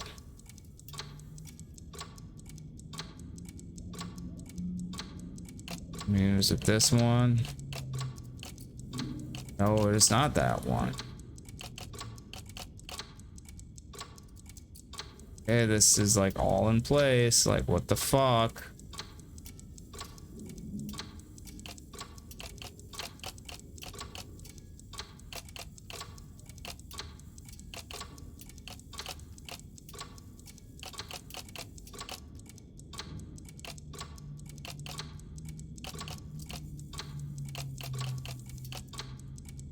Seriously?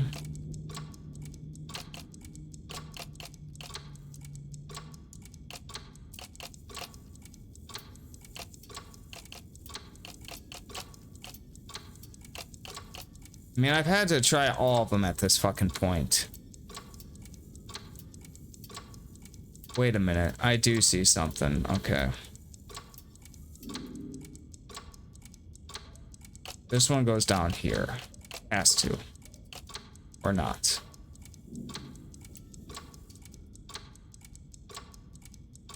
Interesting. So...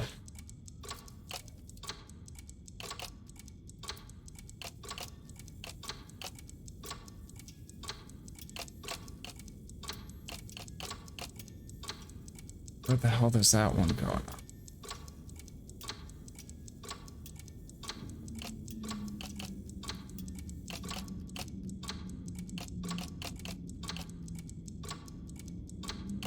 I swear this one would just be down there.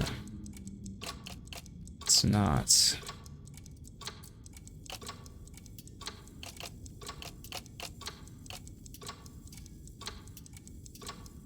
Looks like that's what would be closest to, but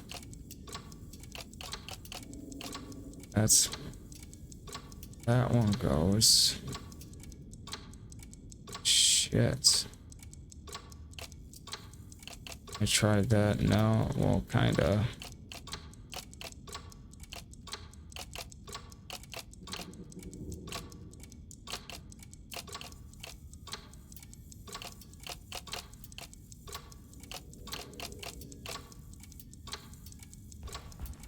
Okay.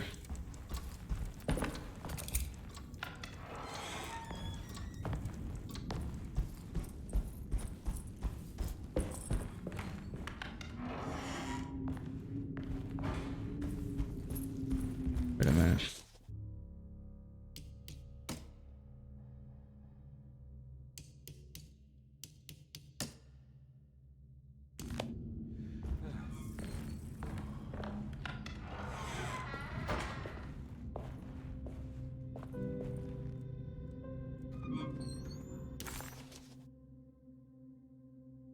Detective Conby had a hard time understanding what had happened.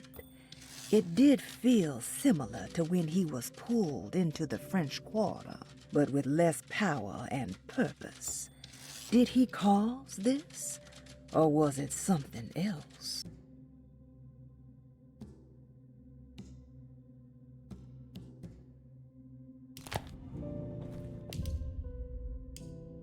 Wish it had dialogue options. What the hell did he say? He said he saw it somewhere. Is it the conservatory?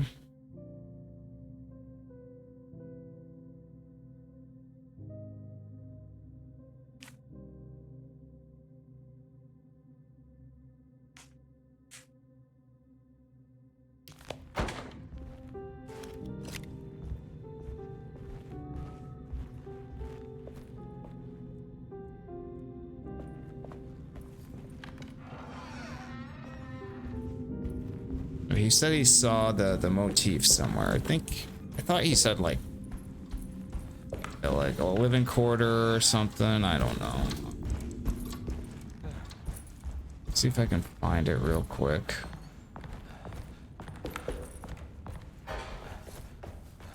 It's the entrance. This is what the reception area.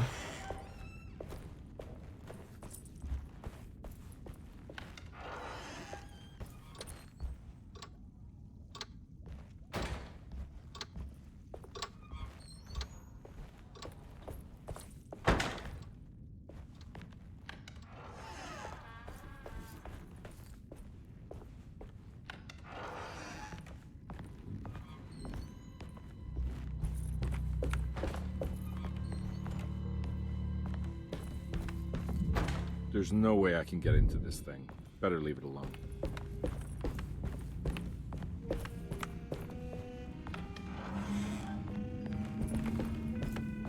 I need the key. This game totally takes place during the daytime.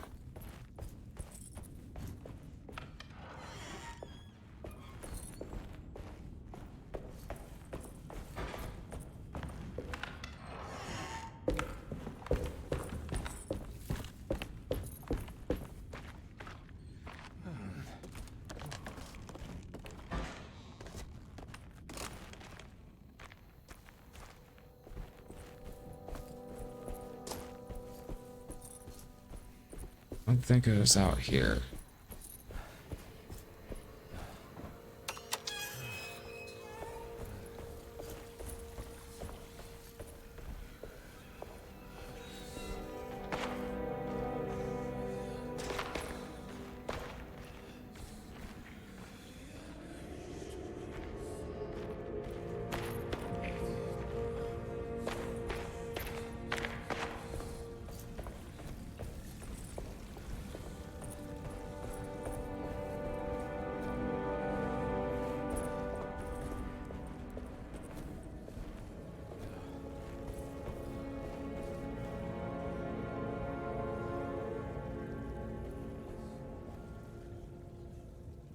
I don't think it's out here.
I mean, that's typically where that one's supposed to be.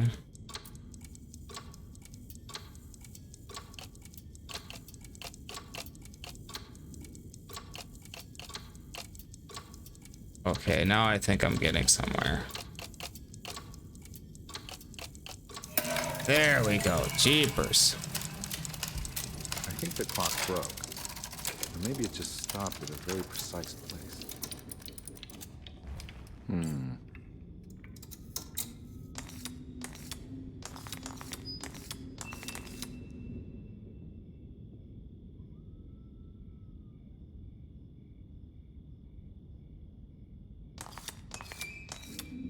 Where the hell is 5?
Like, what am I supposed to do?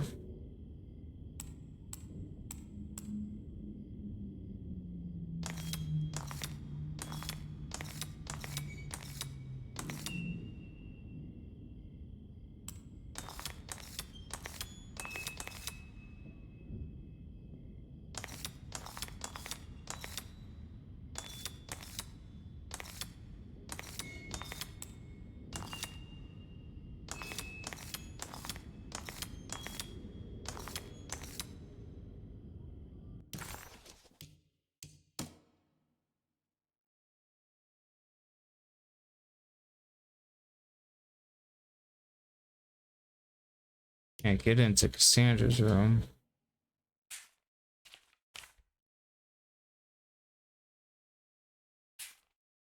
And it's getting pretty late too, so.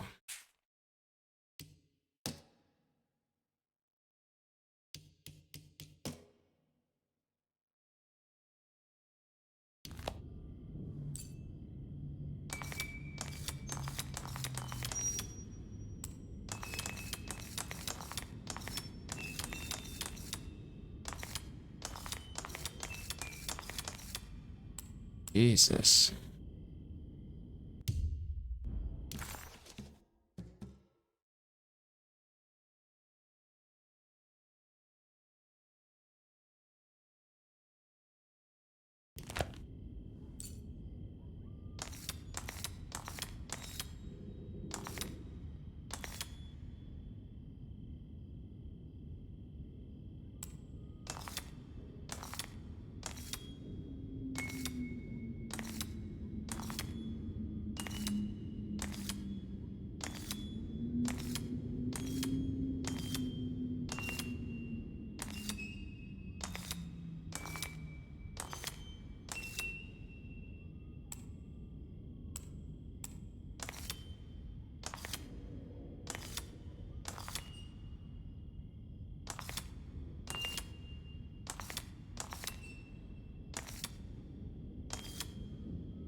Oh my god. Well, I think that is going to be it this evening, and we will get back to this soon enough. This puzzle makes some sense to me if I'm listening for the sound, but it's kind of all over the place, so I don't know. We'll see about it. Anyways, I'm Master Catacol. This has been the Astrocastrophe, and I will see you in the next